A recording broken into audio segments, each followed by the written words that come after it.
आप सभी का स्वागत है एक बार फिर से आज के एक बहुत ही महत्वपूर्ण क्लास में। आप सभी को मालूम है कि बीपीएससी के तहत जो बिहार में टीचर की एग्ज़ाम होने वाली है उसके लिए जो सिलेबस रखा गया है वह रखा गया है SCERT बुक को। तो हम लोग SCERT बुक को ख़त्म कर रहे हैं और उसी क्रम में आज का जो क्लास है वह 8वें बुक को लेकर है। और 8वां बुक में आज हम लोग ख़त्म करने वाले हैं सामाजिक, आर्थिक और राजनीतिक जीवन को, यानी कक्षा 8 की जो पुस्तक आती है भाग 3 करके पॉलिटी में, यहाँ पे उस बुक को आज हम लोग ख़त्म करने वाले हैं। तो चलिए हम वीडियो को शुरू करते हैं। और यहाँ पे आप देख सकते हैं यही आपका बुक है जो कक्षा 8 के लिए आती है, सरकारी स्कूलों में जो पढ़ाई जाती है बिहार के। और इसमें अगर देखिएगा आप तो पूरे 8 चैप्टर दिए गए हैं और इसमें जो है बहुत ही महत्वपूर्ण पॉइंट दिया गया है। तो आप इस वीडियो में लास्ट तक ज़रूर बने रहिएगा। इसमें यहाँ पे हम लोग एक्स्ट्रा फैक्ट को भी, यानी आपको जो भी इस टॉपिक से इर्द गिर्द जो सवाल पूछते हैं जो इम्पोर्टेंट है उसको भी इसमें शामिल किया गया है। तो यह वीडियो आपके सभी एग्जामों के लिए भी इम्पोर्टेंट साबित होगा। तो चलिए हम वीडियो को शुरू करते हैं। उससे पहले यहाँ पे देखिए एक और महत्वपूर्ण जानकारी है कि आप लोग PDF के लिए कमेंट करते हैं, तो PDF के लिए सीधा हम बता चुके हैं कि आपको टेलीग्राम पे जाके सर्च करना है स्टूडेंट जेल खाना, और वहाँ पे आएगा और उसमें देखिएगा, वहाँ पे आप जाकर ज्वाइन कर लीजिएगा। और उसके साथ यहाँ पे अगर नहीं जाते हैं तो आप मोबाइल नंबर सीधा मैसेज कर सकते हैं व्हाट्सअप पे, और यहाँ पे केवल व्हाट्सअप कीजिएगा और यही आपका व्हाट्सअप नंबर है 94 70 80 29 31। तो यहीं पे आपको व्हाट्सअप करना है। इसके अलावा एक और बहुत महत्वपूर्ण सूचना कि जो भी व्यक्ति, देखिएगा मेरे पास 1-2 कमेंट आया है कि हाँ सर आपका नाम लेकर या दूसरे का नाम लेकर जो है यहाँ पे मेरा PDF मतलब वहाँ पे लोग पैसा ले रहे हैं। तो वहाँ पे हम बता दें आपको कि मेरे अगर नंबर से, यहाँ आपका ये जो आपका नंबर दिख रहा है, अगर इस नंबर से आपके पास मैसेज या कॉल या कुछ भी जाता है तो समझ लीजिए आपका ये चैनल की तरफ से जा रहा है। इसके अलावा समझ लीजिए आपका पेमेंट कहीं हो रहा है, फंस जा रहा है, इधर उधर हो रहा है या कुछ हो रहा है, चाहे से कुछ भी हो जा रहा है, तो समझ लीजिएगा वो आपको फ्रॉड भी हो सकता है। अगर इस नंबर से जा रहा है तो ही आप समझिएगा कि आपका यह चैनल का नंबर है और हमारे तरफ से जा रहा है। बाकी अनदर किसी भी नंबर से आपसे बात हो रही है, कॉल हो रहा है या मैसेज हो रहा है, उसके जिम्मेवार हम नहीं हैं अगर आपके साथ कुछ होता है। तो ये चीज़ें आपको थोड़ा ध्यान में रखिएगा। आपको ये प्राइवेसी के लिए, यानी आपको ये प्राइवेसी के लिए ऐसा ये किया जा रहा है। तो ये चीज़ें थोड़ा याद रखिएगा। चलिए अब हम शुरू करते हैं आपको पहले चैप्टर से। पहला चैप्टर है भारतीय संविधान और इसमें जो बहुत इंपॉर्टेंट पॉइंट दिए गए हैं, चलिए इसको कवर करते हैं। यहाँ पे देखिए सबसे पहले आपके बुक में दिया गया था कि शिक्षा का जो अधिकार है वह मौलिक अधिकार बन गया। तो ये बात सही है, शिक्षा का जो अधिकार है वह मौलिक अधिकार है। लेकिन यहाँ पे अगर हम बात करें पहले, तो पहले शिक्षा का अधिकार जो था मौलिक अधिकार नहीं था। अब यहाँ पे संविधान में जब लाया गया नया फिर करके, तो इसमें संविधान में संशोधन करना पड़ा और वह संशोधन था 86वां संविधान संशोधन 2002 में। तो यहाँ पे 2002 में यह संशोधन होता है। उसके बाद संशोधन होने के बाद शिक्षा का जो अधिकार है वह एक अधिनियम बनता है, वह बनता है 2009 में। और इसी अधिनियम के तहत कुछ जो है नियम बनते हैं शिक्षा के अधिकार को मौलिक अधिकार बनाने के लिए। और इसी अधिनियम के तहत 1 अप्रैल 2010 को शिक्षा का जो अधिकार है वह मौलिक अधिकार के रूप में लागू कर दिया जाता है। तो ये चीज़ें आपको याद रखना है बहुत डेट सहित। यहाँ पे 86वां संविधान संशोधन 2002 में हुआ। अधिनियम पूछे तो आपको शिक्षा का अधिकार अधिनियम 2009 हो जाएगा। लागू कब हुआ तो 1 अप्रैल 2010 को लागू हुआ। इसके अलावा आपको इस अधिनियम के तहत अन्य भी जो बातें थी जो इम्पोर्टेंट है, चलिए उसको देखते हैं। ये जो अधिनियम बना था आपको शिक्षा का अधिकार अधिनियम 2009 में, इसमें यह कहा गया था कि 6 से 14 वर्ष के बच्चों को निःशुल्क शिक्षा दी जाएगी। उसके साथ बोला गया था कि प्रत्येक 3 किलोमीटर पर एक स्कूल होगा। और कक्षा 1 से 8 के लिए ये बातें बोली गई थी कि कक्षा 1 से 8 तक जितने भी स्कूल है आपको प्रत्येक 3 किलोमीटर पर एक होना चाहिए। उसके साथ यहाँ पे इस अधिनियम में था कि 1 से 5 के शिक्षक जो है, यहाँ पे छात्रों का अनुपात जो होगा वह 1:30 होगा, यानी 1 जो है टीचर होंगे और 30 यहाँ पे छात्र होंगे, यानी 30 छात्रों पर जो है 1 टीचर का होना यहाँ पे आवश्यक है। और ये बताती है कौन, तो शिक्षा का अधिकार अधिनियम 2009। तो यहाँ पे ये चीज़ें कहती है यह अधिनियम। और आपको मालूम हो गया होगा शिक्षा का अधिकार अधिनियम और शिक्षा कब लागू हुआ, आपको मौलिक अधिकार कब बना। अब आपको देखिए बुक में दिया गया था संविधान के बारे में पढ़ना है। तो संविधान क्या है? संविधान की बात करें तो देश को चलाने के लिए जिस मूलभूत नियम की आवश्यकता पड़ती है, जिसका पालन उस देश में रहने वाले नागरिक और सरकार दोनों को करती है, और वही आपका नियम जो है, नियमों का समूह होता है, वह संविधान कहलाता है। यानी जिस प्रकार देखिए किसी काम को करने के लिए, मान लीजिए आपका घर में ही चल रहा है, तो घर को चलाने के लिए एक नियम होगा, उसी नियम के अनुसार आपका घर द्वार चलता होगा। जिस प्रकार आपका देश है, तो देश को चलाने के लिए भी जिस भी नियम की या जिसकी भी आपको आवश्यकता पड़ती है, उस नियम के जो समूह होते हैं उसको हम लोग संविधान बोलते हैं। यहाँ पे संविधान समझ लिए। अब देखिए संविधान जो मिला था आपको भारत में, तो यहाँ पे ये एक बैग शुरू से नहीं मिला था। जब हम लोग जब भारत गुलाम था अंग्रेज़ों का, तो उस समय जो है हम लोग जो भी अंग्रेज़ कानून बनाते थे, क्योंकि आपको अंग्रेज़ों का अधिकार था, तो अंग्रेज़ यहाँ पे कानून बनाते थे और उसी कानून के अनुसार हम लोग उस नियम को फॉलो करते थे।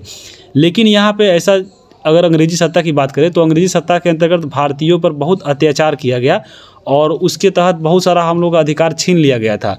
और उसी के अधिकार को लेकर जो भारतीयों में यहाँ पे उसके अंदर एक विचारधारा जगी कि हाँ हमारा भी संविधान होना चाहिए, तब जाकर भारत को जो है संविधान मिला था।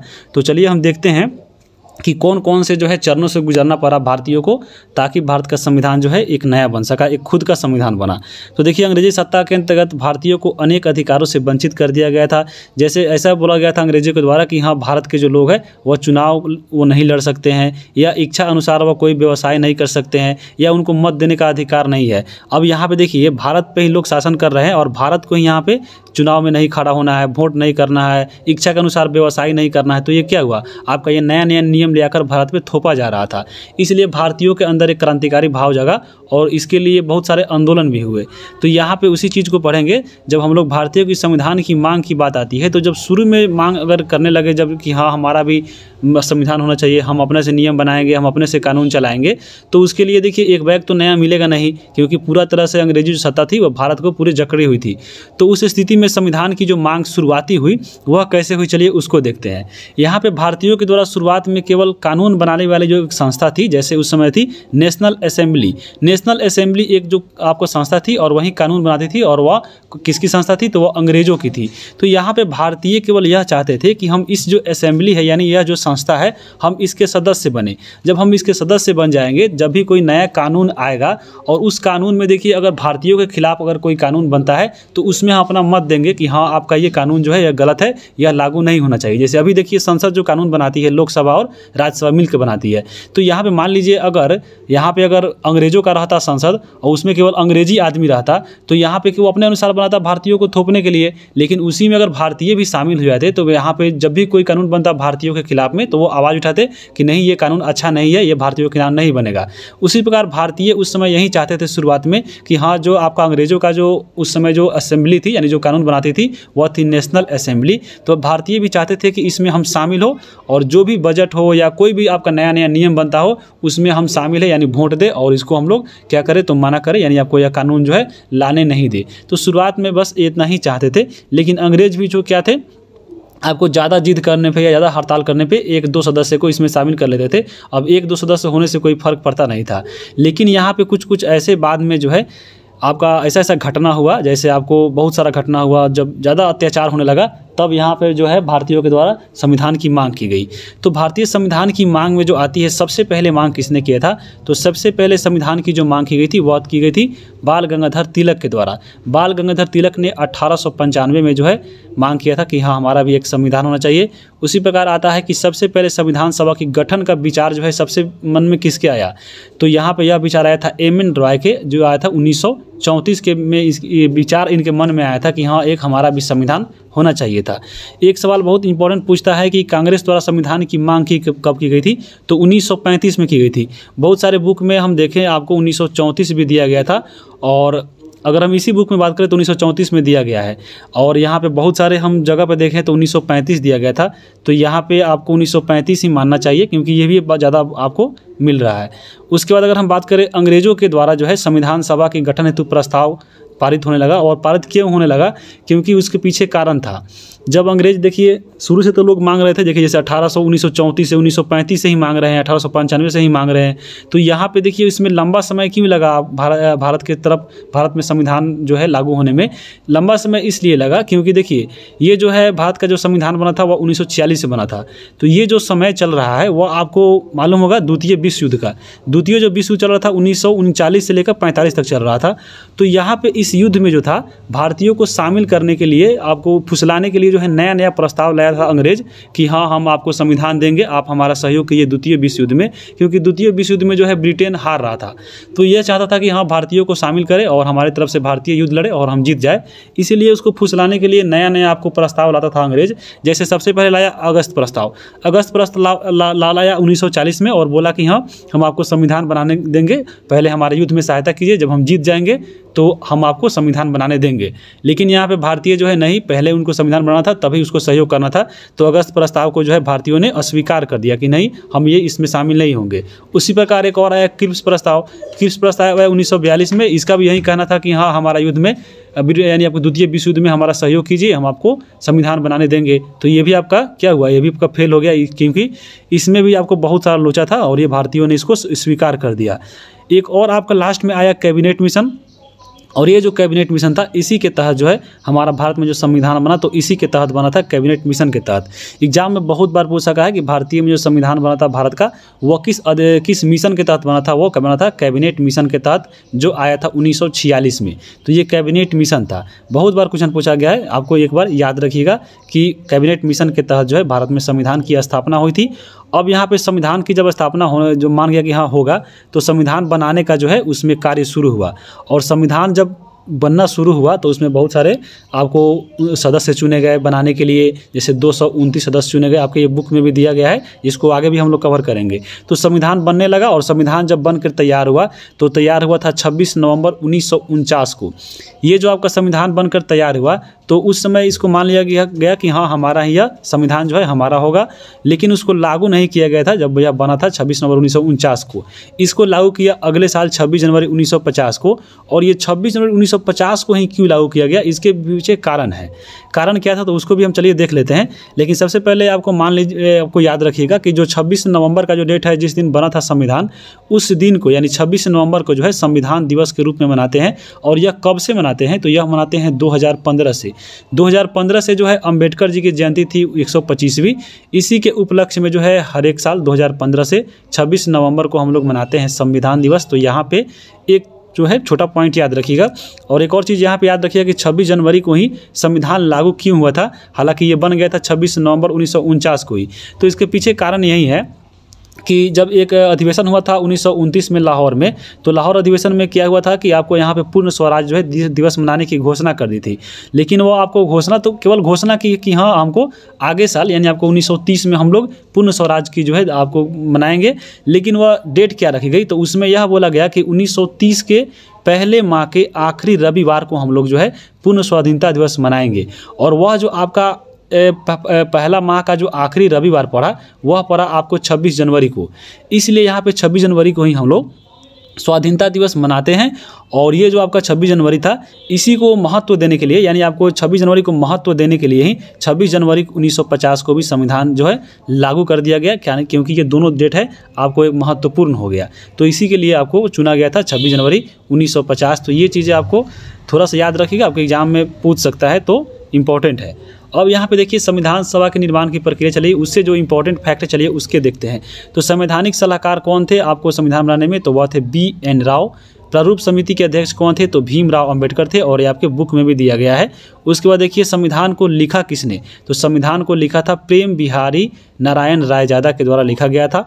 और संविधान के जो मूल प्रति है, यानी आपको संविधान का जो मूल कॉपी है जो इस पर लिखा गया था, जो ओरिजिनल कॉपी है वह हीलियम में रखा गया है ताकि वह खराब नहीं हो।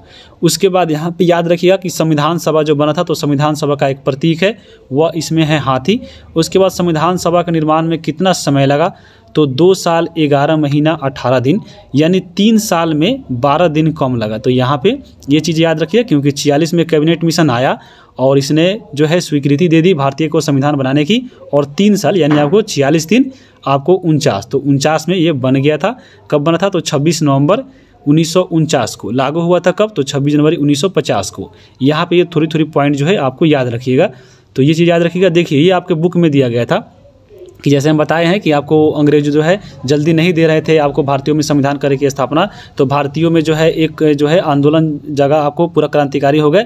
जैसे बहुत सारा घटना घट गया, जैसे रौलट एक्ट घट गया, जालियांवाला बाग हत्याकांड घट गया, ज़बरदस्ती नील की खेती करवाते थे।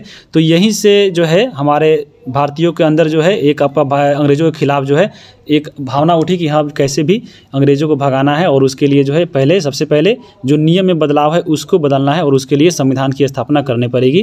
तो ये चीज़ें आपको यहीं से उठी थी भारतीयों के मन में। तो यहीं आपको ये चीज़ें जो है आपको ये बुक में दी गई थी। जैसे आपको बुक में दी गई थी आपको चीज़ कि 1920 में भारतीय राष्ट्रीय कांग्रेस ने भारत के लोगों के द्वारा अपना संविधान बनाने की मांग रखी। 1928 में मोतीलाल नेहरू और 8 अन्य सदस्य नेता मिलकर संविधान सभा की रूपरेखा तैयार की, और 1931 के कराची अधिवेशन में प्रस्ताव पेश किया गया था किसकी, तो संविधान की, और 1934 में एक स्वतंत्र संविधान सभा की मांग की गई। ये बुक जो है आपके ये जो चीज़ है आपके बुक में दिया गया था हूबहू। तो यहाँ पे देख लीजिए। अब संविधान की मांग को यहाँ पे आप देख चुके हैं। अब हम आगे बात करेंगे कि संविधान सभा की बैठक की। जब संविधान सभा बन गया तो संविधान सभा की बैठक हुई, और उस बैठक में अगर हम बात करें तो सबसे पहला बैठक हुआ था 9 दिसंबर 1946 को। यहाँ पे 6 छूट गया है तो याद रखिएगा। सबसे पहले बैठक हुआ था 9 दिसंबर 1946 को, और उस समय अस्थायी सदस्य चुन लिया गया, और वह चुने गए सच्चिदानंद सिन्हा को। लेकिन इसके 2 दिन बाद यानी 11 दिसंबर 1946 को एक और दूसरी बैठक होती है, और उसमें अस्थायी सदस्य चुना जाता है राजेंद्र प्रसाद को। तो ये चीज़ें आपको याद रखिएगा सच्चिदानंद और राजेंद्र प्रसाद के बारे में। और बता दें कि ये दोनों जो थे आपको बिहार से जो है रिलेटेड है, यानी आपको बिहार के ही रहने वाले थे। तो बहुत इंपॉर्टेंट हो जाता है, इन दोनों व्यक्तियों का नाम याद रखिएगा। और अंतिम बैठक जो हुआ था संविधान सभा का वह हुआ था 24 जनवरी 1950 को, और उसके बाद क्योंकि 26 जनवरी को जो है यहाँ पे संविधान लागू हो गया था। तो आखिरी जो इसमें बैठक हुई थी वह हुई थी 24 जनवरी 1950 को, और यहाँ पे जो है राष्ट्रपति चुन लिए गए थे, और राष्ट्रपति बने थे भारत के प्रथम राष्ट्रपति राजेंद्र प्रसाद, और ये आपको एक बिहार से थे। तो यह बहुत इंपॉर्टेंट पॉइंट है। और भारतीय संविधान लिखने की वाली जो सभा थी, आपको अभी देख रहे थे कि सभा में बैठक हो रहा था और सभा लोग लिख रहा था, तो उसमें 229 सदस्य थे, और उसमें जो एक प्रारूप समिति के अध्यक्ष थे भीमराव अंबेडकर थे। तो यहाँ पे उनका नाम याद रखिएगा। और 9 जनवरी को देख ही लिए आपको संविधान जो है उसमें सबसे पहली बैठक हुई थी, और 26 नवंबर 1949 को जो है संविधान को जो है लिखने का कार्य पूरा हुआ था, और मान लिया गया था कि हाँ यही हमारा संविधान होगा, और उसे अंगीकृत कर लिया गया था। लेकिन 26 जनवरी 1950 को संविधान जो है हमारा लागू हो गया था। तो ये चीज़ें आपको यहाँ से याद रखनी है। अब देखिए भारतीय संविधान को तो यहाँ पे हम देख चुके आपको कि यहाँ कब ये बना, कब अंगीकृत किया, और कब आपको पूर्ण लागू हुआ। अब यहाँ पे भारतीय संविधान के बारे में चलिए थोड़ा हम बात करते हैं कि हमारा जो भारतीय संविधान है वह कैसा है। सीधा आपको ऑप्शन देता है, आपको ऑप्शन 4 गो, और उसमें यही लगाना है कि अंशतः कठोर और अंशतः लचीला, यानी आपको ना ज़्यादा कठोर है ना ही लचीला, यानी बीच बीच का है। लेकिन यहाँ पे बीच बीच नहीं देगा, सीधा देगा कि अंशतः कठोर और अंशतः लचीला। इसमें बहुत कन्फ्यूजन रहता है, तो यहाँ पर याद रखिएगा अंशतः कठोर और अंशतः लचीला हमारा भारतीय संविधान है। भारत का संविधान विश्व में सबसे बड़ा है आपको लिखित संविधान है, क्योंकि यह बहुत देख 3 साल लिखने में टाइम लगा है, और ये सबसे बड़ा व्यापक यानी सबसे बड़ा संविधान है। तो ये चीज़ें आपको याद रखिएगा, ये भारत का है। अब यहाँ पे देखिए भारतीय संविधान जब बन गया तो उसके द्वारा भारतीयों में जो है यहाँ पे कब कब जो है चीज़ें लागू की गई थी, चलिए इसको देखते हैं। तो देखिए यहाँ पे पूछता है कि भारत में जब लागू हो गया तो संविधान सभा के द्वारा भारतीय में जो राष्ट्रीय ध्वज तिरंगा है, तिरंगा को कब अपनाया गया था, तो तिरंगा को अपनाया गया था 22 जुलाई 1947 को। राष्ट्रीय गीत जो है कब अपनाया गया था, जो वंदे मातरम है, तो वंदे मातरम को 24 जनवरी 1950 को अपनाया गया था। और राष्ट्रीय जो गान है जन गण मन, इसको भी 24 जनवरी 1950 को अपनाया गया था। तो ये आपको पॉइंट याद रखिएगा। अब देखिए संविधान निर्माण के समय में जो उस समय समिति थी उसके भी अध्यक्ष पूछते हैं। जैसे संचालन समिति था, संचालन समिति के जो अध्यक्ष थे वो राजेंद्र प्रसाद थे। संघ समिति के अध्यक्ष कौन थे, तो जवाहरलाल नेहरू थे। प्रारूप समिति के कौन थे, तो भीमराव अंबेडकर थे। और प्रांतीय और परामर्श समिति के अध्यक्ष कौन थे, तो आपको पटेल साहब थे। तो ये आपको थोड़ा थोड़ा पॉइंट यहाँ से याद रखिएगा। और यहाँ पे थोड़ा हम एक्स्ट्रा चीज़ को भी ऐड किए हैं, ताकि अगर आप 12th तक भी तैयारी करते हैं तो यहाँ पे आपका इसी वीडियो से कवर हो जाएगा। अब यहाँ पे देखिए संविधान जब उसमें हो गया, बन गया था, तो संविधान सभा जब पारित हुआ था, यानी आपको 26 नवंबर 1949 को जो बोल दिया गया था कि हाँ हमारा संविधान यही होगा, यानी अंगीकृत किया गया था। तो उस समय अगर हम बात करें तो संविधान में 22 भाग थे, 395 अनुच्छेद थे और 8 अनुसूची थी। लेकिन वर्तमान में अगर हम बात करें 2023 में तो क्या है, तो यहाँ पे आपको 25 भाग है, यानी 3 बढ़ गए हैं। और 3 आपको कैसे बढ़े हैं, तो आपको क ख ग में बढ़े हैं। मूल रूप से आपके 22 ही हैं, लेकिन आपको 25 भी आता है इसमें, क्योंकि आपको जैसे है कि 25 भाग में जैसे क ख ग में बढ़ गया है तो ये आपको गण कर रखा गया है। जैसे अनुच्छेद की बात करें तो अनुच्छेद भी आपको 395 ही है, लेकिन इसमें इतना संशोधन हो गया है कि आपको जैसे देखिए 51 के क हो गया है, 19 में 5 4 गो है, 19 के क ख ग है, तो ऐसे जोड़िएगा तो आपको टोटल मिला के 448 से भी ज़्यादा है, यानी 450 भी ज़्यादा अब हो चुका है। और अनुसूची कितने हैं तो 12 अनुसूची है, यानी आपको 4 अनुसूची की इसमें बढ़ोतरी हो गई है। तो ये आपको वर्तमान में जो है थोड़ा इसमें चेंजेस मिला है।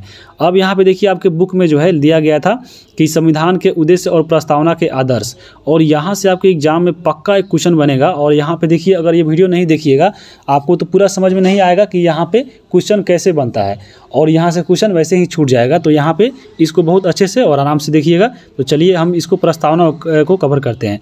प्रस्तावना की अगर हम बात करें तो प्रस्तावना जो है, हमारा जो संविधान लिखा गया है वो फर्स्ट पेज पे आपका जो ये प्रस्तावना ही है। तो प्रस्तावना को इसलिए जो है संविधान की कुंजी बोला जाता है। जिस प्रकार घर को खोलने के देखिएगा गेट पे लगा रहता है ताला, यानी कुंजी लगा रहता है, उसी प्रकार संविधान को खोलने के लिए आपको कुंजी चाहिए, और इसलिए यहाँ पे प्रस्तावना को कुंजी कहा गया है। तो ये जो उद्देश्य प्रस्ताव इसी को बोलते हैं, प्रस्तावना उसी को बोलते हैं, और ये उद्देशिका उसी को बोलते हैं। ये जो है प्रस्तुत किया गया था आपको 13 दिसंबर 1946 को। और यहाँ पे क्या हुआ था तो प्रस्तुतकर्ता के यानी आपको किसने प्रस्तुत किया था तो ये जवाहरलाल नेहरू के द्वारा किया गया था, और ये जाकर पारित हुआ था 22 जनवरी 1947 को। अब यहाँ पे देखिए संविधान का जो प्रस्तावना है उसमें क्या क्या लिखा गया है। यहाँ से क्वेश्चन बहुत ही इंपॉर्टेंट है, आपको यहाँ से ध्यान देखिएगा। आपको सीधा देखिए यह प्रस्तावना है कि हम भारत के लोग भारत को एक संपूर्ण प्रभुत्व संपन्न समाजवादी पंथ निरपेक्ष लोक गणतात्मक गणराज्य बनाने के लिए। तो यहाँ पे आप पढ़े हैं क्या तो आपको समाजवादी पंथ निरपेक्ष लोक गणतात्मक गणराज्य और प्रभुत्व संपन्न। तो ये जो आपका 5 चीज़ें आप देख रहे हैं, संप्रभुत्व संपन्न समाजवादी पंथ निरपेक्ष लोक गणतात्मक गणराज्य, ये जो आप 5 चीज़ें हैं ये आपको बोला जाता है संविधान। ये जो आपका उद्देश्य का है यानी प्रस्तावना है, ये इसके आदर्श है। सीधा एग्जाम में पूछता है कि ये आदर्श जो है इनमें से कौन है। अब यहाँ पे दे देगा इसमें से कहीं भी 3-4 चीज़ अलग और एक चीज़ दे देगा इसमें से, तो छांटने के लिए दे सकता है। वैसे ही पूछता है, या बीपीएससी का जो मेन एग्जाम होता है आप उसका पॉलिटी का जो है उठा कर देख लीजिए बुक जो है प्रीवियस ईयर में, आपको बहुत बार पूछा गया है कि आदर्श जो है बताइए, और आदर्श को ऐसे देता है, बता देता है कि हाँ बताइए इसमें इसको सजाइए एक क्रम में, यानी आपको पहले कौन आएगा, 2 नंबर पे कौन आएगा, 3 नंबर पे कौन आएगा, 4 नंबर पे कौन आएगा, 5 नंबर पे कौन आएगा। ये सजाने के लिए भी बहुत बार पूछ सका है। तो यहाँ पे ये भी क्रम भी याद रखिएगा कि पहले नंबर पे आता है प्रभुत्व संपन्न, दूसरे नंबर पे समाजवादी, तीसरे नंबर पर पंथ निरपेक्ष, चौथे नंबर पर लोक गणतात्मक और 5वें नंबर पर गणराज्य। तो यहाँ पे इसको सजाने के लिए भी देता है। तो ये चीज़ें आपको याद रखिएगा, यह बहुत इंपॉर्टेंट है। उसी प्रकार प्रस्तावना जब पढ़िएगा तो प्रस्तावना में पूछता है कि प्रस्तावना में न्याय कितने प्रकार के हैं। तो न्याय जो है 3 प्रकार के हैं।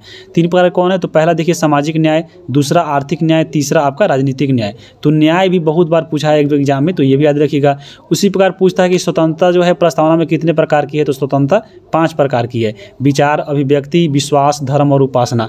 तो यहाँ से ऐसा ऐसा क्वेश्चन बनता है, और अगर आप थोड़ा सा भी इधर चूक होइएगा तो आपका समझ लीजिए कि आपका ये जो वीडियो देख रहा है वो तो बना लेगा, अगर आप नहीं देख रहे हैं तो समझ लीजिए आपका वो छूटने वाला है अगर वो पूछा तो ये चीज़ें आपको थोड़ा यहाँ पे ध्यान में रखिएगा। जैसे देखिए आपको एग्जाम में क्वेश्चन कैसे बनता है आपको, चलिए इसको भी हम दिखा देते हैं।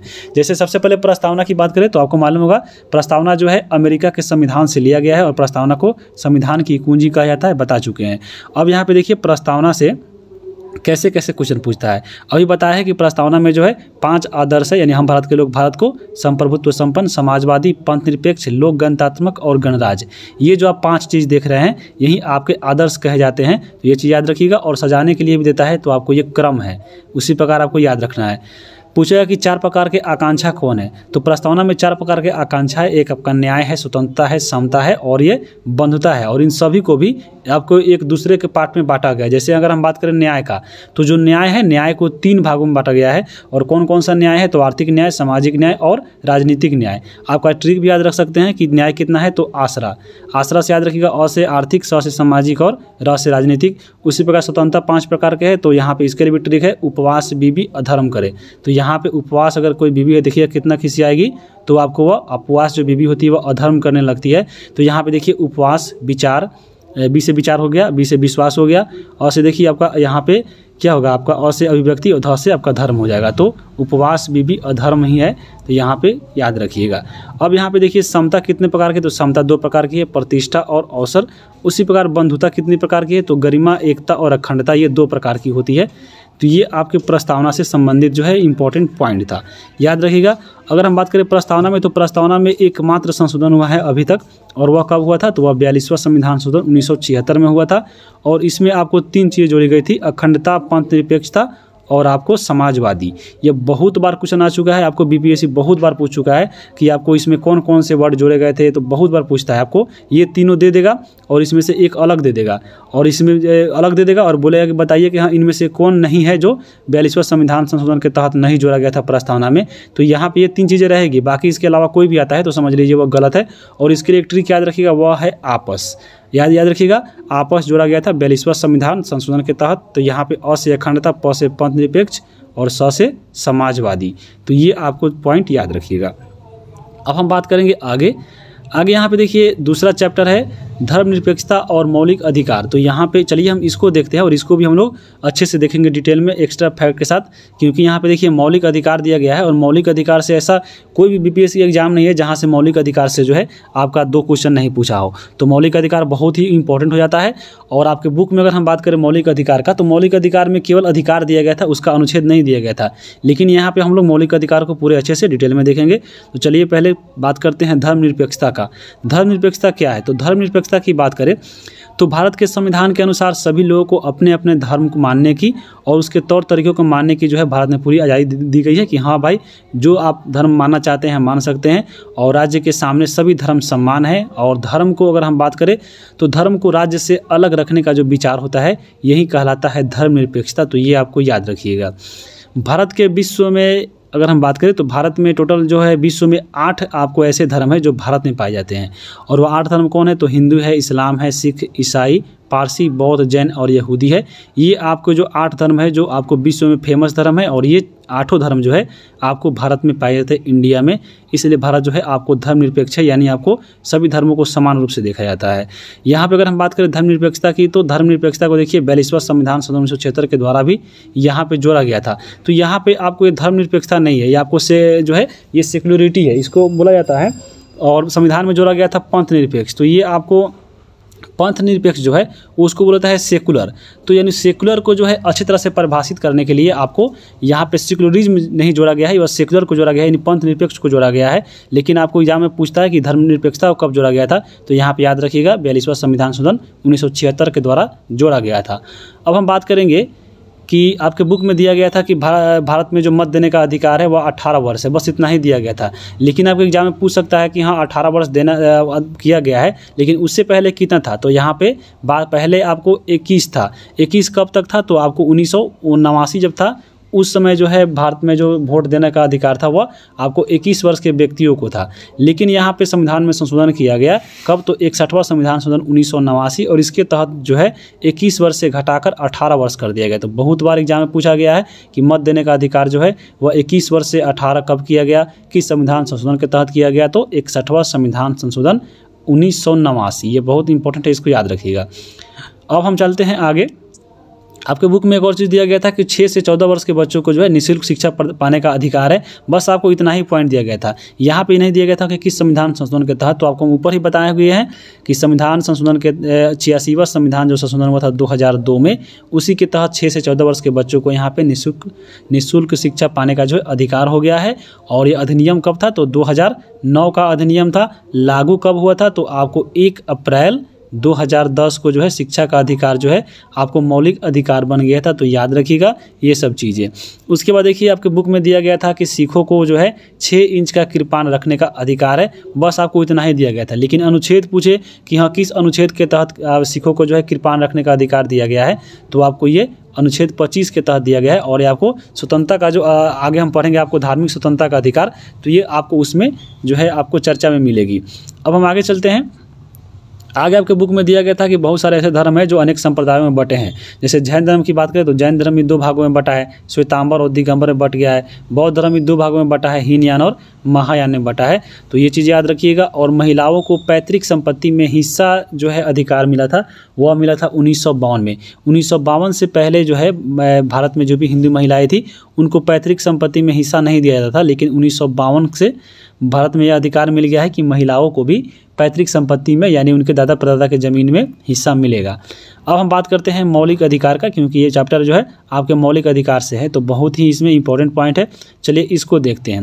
वीडियो थोड़ा ज़रूर लंबा होगा, लेकिन आपको वीडियो जो है ज़रूर देखिएगा, क्योंकि इसमें बहुत ही इंपॉर्टेंट चीज़ है। अगर आप इसको देख लेते हैं तो आपको अगर लेवल बढ़ाकर भी पूछता है क्वेश्चन आपके मौलिक अधिकार से, तो आपको पूरा बन जाएगा।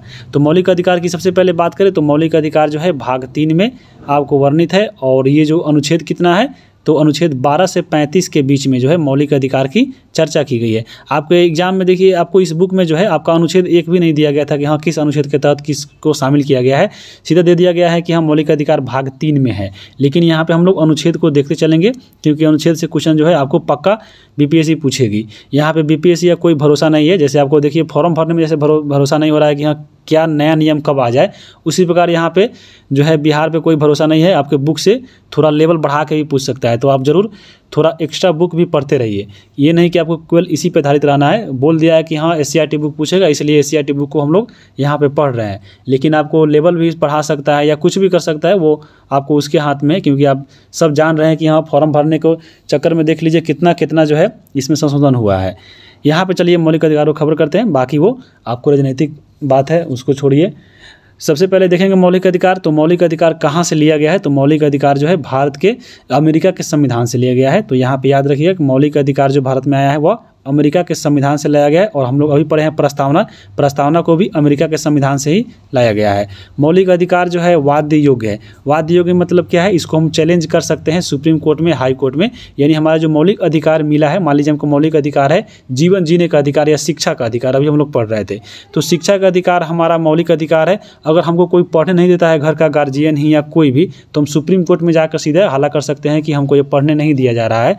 तो ये क्या है, आपको ये वाद्य योग्य है, यानी इसको हम चैलेंज कर सकते हैं सुप्रीम कोर्ट में या हाई कोर्ट में। इसलिए जो मौलिक अधिकार है उसको बोला जाता है कि यह वाद्य योग्य है। उसके बाद देखिए, इसे न्यायालय के द्वारा लागू कराया जा सकता है, बिल्कुल कराया जा सकता है। आपको सुप्रीम कोर्ट का जो है बात कहा गया है, जो मौलिक अधिकार जो है हमारा मौलिक अधिकार का हनन होता है, तो हम जाकर न्यायालय में इसे जाकर लागू करवा सकते हैं। तो ये आपको बात कही गई है। अब यहाँ पे देखिए मौलिक अधिकार के बारे में जो है पूछता है कि मौलिक अधिकार की मांग सबसे पहले कब की गई थी, तो यह की गई थी 1931 के कराची अधिवेशन में किया गया था। उस कराची अधिवेशन की अध्यक्षता किसके द्वारा किया गया था, तो वल्लभ भाई पटेल के द्वारा किया गया था।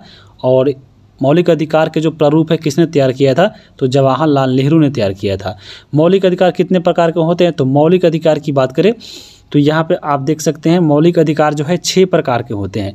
लेकिन जब संविधान बना था तो मौलिक अधिकार जो है वह 7 प्रकार के हुआ करते थे, और अभी वर्तमान में 6 ही है। क्योंकि यहाँ पे देखिए आपको अनुच्छेद जो 31 यहाँ पे नहीं दिख रहा है, अनुच्छेद 31 के लिए भी एक अलग यहाँ पे मौलिक अधिकार था, और इसको यहाँ पे समाप्त कर दिया। इसमें आता था संपत्ति का अधिकार, तो संपत्ति के अधिकार को जो है मौलिक अधिकार हटा दिया गया और उसको कानूनी अधिकार बना दिया गया था 300 के कॉम में। तो उसको भी हम लोग आगे देखेंगे। लेकिन आपको पूछ सकता है कि हाँ मौलिक अधिकार जो है मूल संविधान में कितना था, तो 7 था। वर्तमान में कितना है, तो 6 है। जैसे समानता का अधिकार, स्वतंत्रता का अधिकार, शोषण का अधिकार, धार्मिक स्वतंत्रता का अधिकार, शिक्षा और संस्कृति का अधिकार, और यह संवैधानिक उपचारों का अधिकार।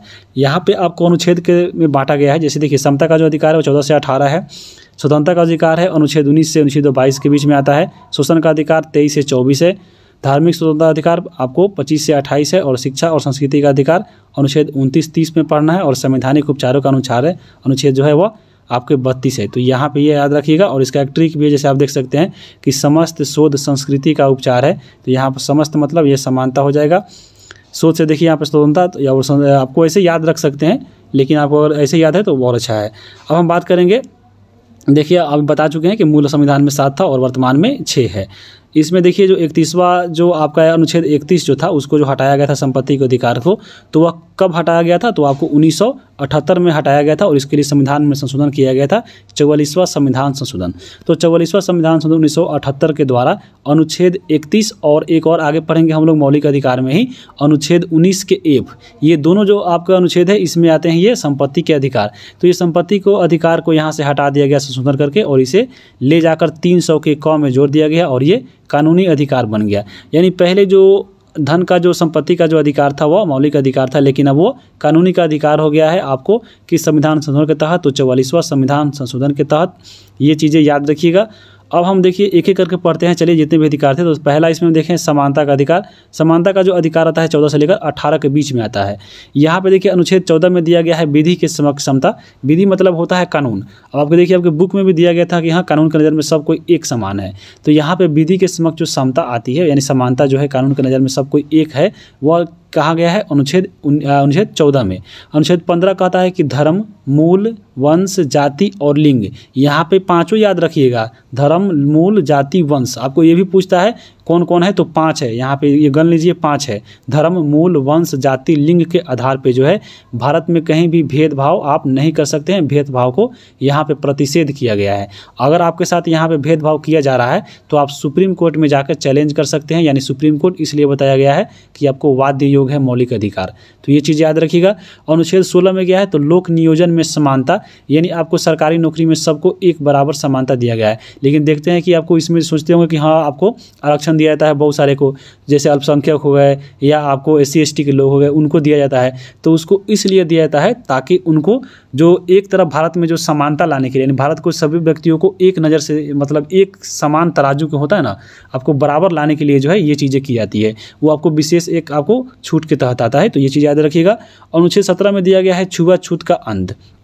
18 में क्या है, उपाधियों का अंत। तो यहाँ पे सबको याद रखिएगा। उसके बाद देखिए दूसरा जो है मौलिक अधिकार वह है स्वतंत्रता का अधिकार, और ये आता है 19 से 22 के बीच में। 19 में क्या है, तो अभिव्यक्ति की संरक्षण है। आपको 20 में क्या है, तो 20 में है अपराधों के लिए दोष सिद्धि संरक्षण के विषय में यहाँ पे संरक्षण है। यानी किसी व्यक्ति को देखिए गिरफ्तार किया जाता है तो उसको यहाँ पे मौलिक अधिकार दिया गया है अनुच्छेद 20 के तहत कि हाँ वह अपना जो जुर्म उसका क्या है वह जानना जो है उसको अधिकार दिया गया है। तो ये अनुच्छेद 20 के तहत ही आता है। आगे भी हम लोग पढ़ेंगे, आपका चैप्टर जो है आगे मिलेगा। अनुच्छेद 21 में है प्राण एवं दैहिक स्वतंत्रता। आपको ये भी याद रखिएगा 21, यानी आपको जीवन जीने का अधिकार। आपके बुक में भी दिया गया है, इसमें अनुच्छेद नहीं दिया गया, सीधे दिया गया है कि हाँ सभी भारतीयों को जो है अपना जीवन जीने का अधिकार है। तो आपको ये अनुच्छेद 21 के तहत ही आता है। 22 में क्या है, तो 22 में है कुछ दशकों में गिरफ्तारी और निरोध में संरक्षण। ये अनुच्छेद यहाँ पे 22 कहता है। आगे देखेंगे हम लोग। अब यहाँ पे देखिए मौलिक जो अधिकार था शिक्षा का अधिकार, अभी हम लोग यहाँ पे देख ही चुके हैं कि 21 के क में आता है। और यह 86वां संविधान संशोधन 2002 में हुआ था। और शिक्षा का जो अधिकार है, अब शिक्षा का अधिकार जो था पहले अगर हम बात करें जब यह शामिल नहीं हुआ था तो ये अनुच्छेद 45 में आता था, और इसी को यहाँ पे हटाकर संशोधन करके ले गया 21 के क में। तो यहाँ पे याद रखिएगा। और हम लोग 19 जब पढ़ रहे थे तो 19 में जो अभिव्यक्ति मतलब क्या है, अभिव्यक्ति और मौन, यानी आपको बोलने की स्वतंत्रता जो है आपको 19 में दिया गया था। तो यहाँ पे 19 में देखिए ये भी 19 को जो है यहाँ पे आपको 7 भागों में बांटा गया था, लेकिन अभी वर्तमान में ये 6 है। तो यहाँ पे देखिए 19 के ए में क्या बोला गया है कि अभिव्यक्ति, मौन और प्रेस और झंडा फहराने का जो मौलिक अधिकार है वह 19 के ए में दिया गया है। अभिव्यक्ति मतलब बोलने की, मौन मतलब किसी विषय पे चुप भी रह सकते हैं, प्रेस मतलब मीडिया का जो स्वतंत्रता दिया गया है वो भी आपको 19 के ए में है, झंडा फहराने की जो स्वतंत्रता है वह भी 19 के ए में आता है। तो ये चीज़ याद रखिएगा। 19 के बी में है कि सभा करने की स्वतंत्रता, यानी आपको देश में कहीं भी आपको सभा कर सकते हैं। 19 के सी में क्या है, तो संगठन बनाने की आपको जो स्वतंत्रता दिया गया है। 4 में क्या है, तो भारत में चारों ओर घूमने की स्वतंत्रता दिया गया है। 5 में क्या है, कहीं भी भारत में निवास कर सकते हैं। 6ठा जो है संपत्ति का जो अधिकार था, यहाँ पे देख लीजिए इसलिए हम कट्टी से लगा दिए हैं क्योंकि ये जो 19 का एफ था इसको समाप्त कर दिया गया था 44वां संविधान संशोधन के तहत। और अनुच्छेद 31 को भी हम लोग ऊपर देखे हैं, 19 के एफ और अनुच्छेद 31 को जो है यहाँ पे 44वां संविधान संशोधन के हटाकर इसको 300 के क में कर दिया गया है और ये कानूनी अधिकार हो गया है। पहले ये मौलिक अधिकार था। और 19 के जी में है व्यापार करने की स्वतंत्रता, यानी भारत में आप कहीं भी व्यापार कर सकते हैं, ये हमारा मौलिक अधिकार है। उसके बाद देखिए शोषण के विरुद्ध अधिकार है। शोषण के विरुद्ध जो मौलिक अधिकार मिला है वह 23 से लेकर अनुच्छेद 24 के बीच में है। अनुच्छेद 23 क्या कहता है कि मानव दुर्व्यवहार और बालात श्रम से प्रतिषेध, यानी बालकों को जो है देखिएगा कहीं भी आप जो छोटा बच्चा है उसको कहीं भी आप ज़बरदस्ती बालात श्रम नहीं करा सकते हैं, ये चीज़ें कही गई है। अनुच्छेद 24 में क्या है, कारखानों इत्यादि में बच्चों को नियोजन पर प्रतिषेध किया गया है, यानी आपको बच्चों को नौकरी नहीं दे सकते हैं कारखानों में, ये अनुच्छेद 24 कहता है। अब हम आगे बात करेंगे धार्मिक स्वतंत्रता का अधिकार, और ये धार्मिक जो स्वतंत्रता का अधिकार है वह 25 से लेकर 28 के बीच में आता है। तो अनुच्छेद 25 जो है क्या कहता है कि अपने अंतःकरण से धर्म को मानना और उसका आचरण करना और प्रचार करने की स्वतंत्रता होना, यानी किसी भी धर्म को जो है अपना प्रचार कर सकता है और उसको जैसे माने वह मान सकता है, और यह आपको धर्म का ये स्वतंत्रता कहा गया है। और इसी 25 में जो है अभी हम ऊपर देखे हैं कि सिख लोग जो है कृपाण रखते हैं, इसी के तहत रखते हैं। 26 में है कि धार्मिक गतिविधियों के प्रबंध में अधिकार दिया गया है। 27 में है किसी धर्म विशेष की अभिवृद्धि हेतु करारोपण पर प्रतिबंध लगा दिया गया है। अनुच्छेद 28 कहता है कि कुछ शिक्षण संस्थानों में धार्मिक शिक्षा और धार्मिक उपासना में उपस्थित होने के बाद में के बारे में यहाँ पे ये स्वतंत्रता दिया गया है। तो ये 25 से लेकर 28 तक जो है धार्मिक स्वतंत्रता है। आगे हम देखेंगे अब संस्कृति और शिक्षा संबंधी जो अधिकार है वह अनुच्छेद 29-30 के बीच में आता है। तो अनुच्छेद 29 में दिया गया है अल्पसंख्यकों के वर्गों के हितों में संरक्षण जो है अनुच्छेद 29 में दिया गया है। अनुच्छेद 30 क्या कहता है? तो शिक्षा, स्वास्थ्य, शिक्षा संस्थाओं की स्थापना, प्रशासन करने का अल्पसंख्यक वर्गों का जो अधिकार दिया गया है वह अनुच्छेद 30 में दिया गया है। तो आपको ये चीज़ें याद रखिएगा। अब यहाँ पे अनुच्छेद 31 जो हम लोग पढ़ रहे थे और ये आपका संपत्ति का अधिकार था, तो इसको हटा दिया गया है। तो ये आपको याद रखिएगा। अब हम बात करेंगे जो बहुत इंपॉर्टेंट है और यह आपका है संवैधानिक उपचारों का अधिकार, जो आपके आता है अनुच्छेद 32 में। यह आपको संवैधानिक उपचारों का अधिकार क्या होता है? तो यहाँ पे इसी के तहत अगर आपका मौलिक अधिकार का हनन होता है तो आप जो सुप्रीम कोर्ट है इसी के तहत आपका रीट जारी करती है और रीट जारी करके हमारा संविधान जो मौलिक अधिकार है उसको रक्षा करती है। यही कहलाता है संवैधानिक उपचारों का अधिकार। तो ये आपको याद रखिएगा। और भीमराव अंबेडकर के द्वारा जो है संवैधानिक उपचार को संविधान की आत्मा कहा है, तो ये आपको बहुत ही इंपॉर्टेंट पॉइंट है, याद रखिएगा। और सुप्रीम कोर्ट और हाई कोर्ट को मौलिक अधिकारों की रक्षा करने के लिए यहाँ पे 5 प्रकार की रीट जारी करने की यहाँ पे क्या आपको यहाँ पे यह आज़ादी दिया है। तो यहाँ पे याद रखिएगा। यहाँ पे एक पॉइंट और याद रखिएगा कि ये जो आपका सुप्रीम कोर्ट आपको जो रीट जारी करती है अनुच्छेद 32 के तहत करती है, लेकिन आपको एग्जाम में पूछे कि हाई कोर्ट जो है वह किस अनुच्छेद के तहत रीट जारी करती है, तो 226 अनुच्छेद। याद रखिएगा, ये दोनों काम एक ही है। 32 के तहत सुप्रीम कोर्ट और 226 के तहत हाई कोर्ट जो है आपको मौलिक अधिकारों की रक्षा हेतु रीट जारी करता है। रीट कितने प्रकार का होता है? तो ये 5 प्रकार का होता है। अब हम यहाँ पे देख लीजिए कि सुप्रीम कोर्ट, अभी यही हम बात आपको यहाँ पे देख रहे थे कि सुप्रीम कोर्ट और जो हाई कोर्ट होता है वो मौलिक अधिकारों का रक्षक होता है। सुप्रीम कोर्ट अनुच्छेद 32 के तहत रीट जारी करता है और हाई कोर्ट 226 के तहत। रीट जो होता है आपको मालूम होगा, रीट की जो व्यवस्था लिया गया है वह आपको ब्रिटेन से लिया गया है। तो यहाँ पे ये भी पॉइंट याद रखिएगा। और रीट का अर्थ क्या होता है? तो रीट का अर्थ होता है न्यायिक आदेश। अब रीट जो 5 प्रकार का होता है, चलिए उसको भी हम देख लेते हैं। रीट कौन कौन से होते हैं? तो आपको बंदी प्रत्यक्षीकरण, परमादेश, प्रतिषेध, उत्प्रेषण और अधिकार परीक्षा। अब यहाँ पे इसको हम डिटेल नहीं करेंगे क्योंकि वीडियो जो है बहुत लंबा हो जाएगा।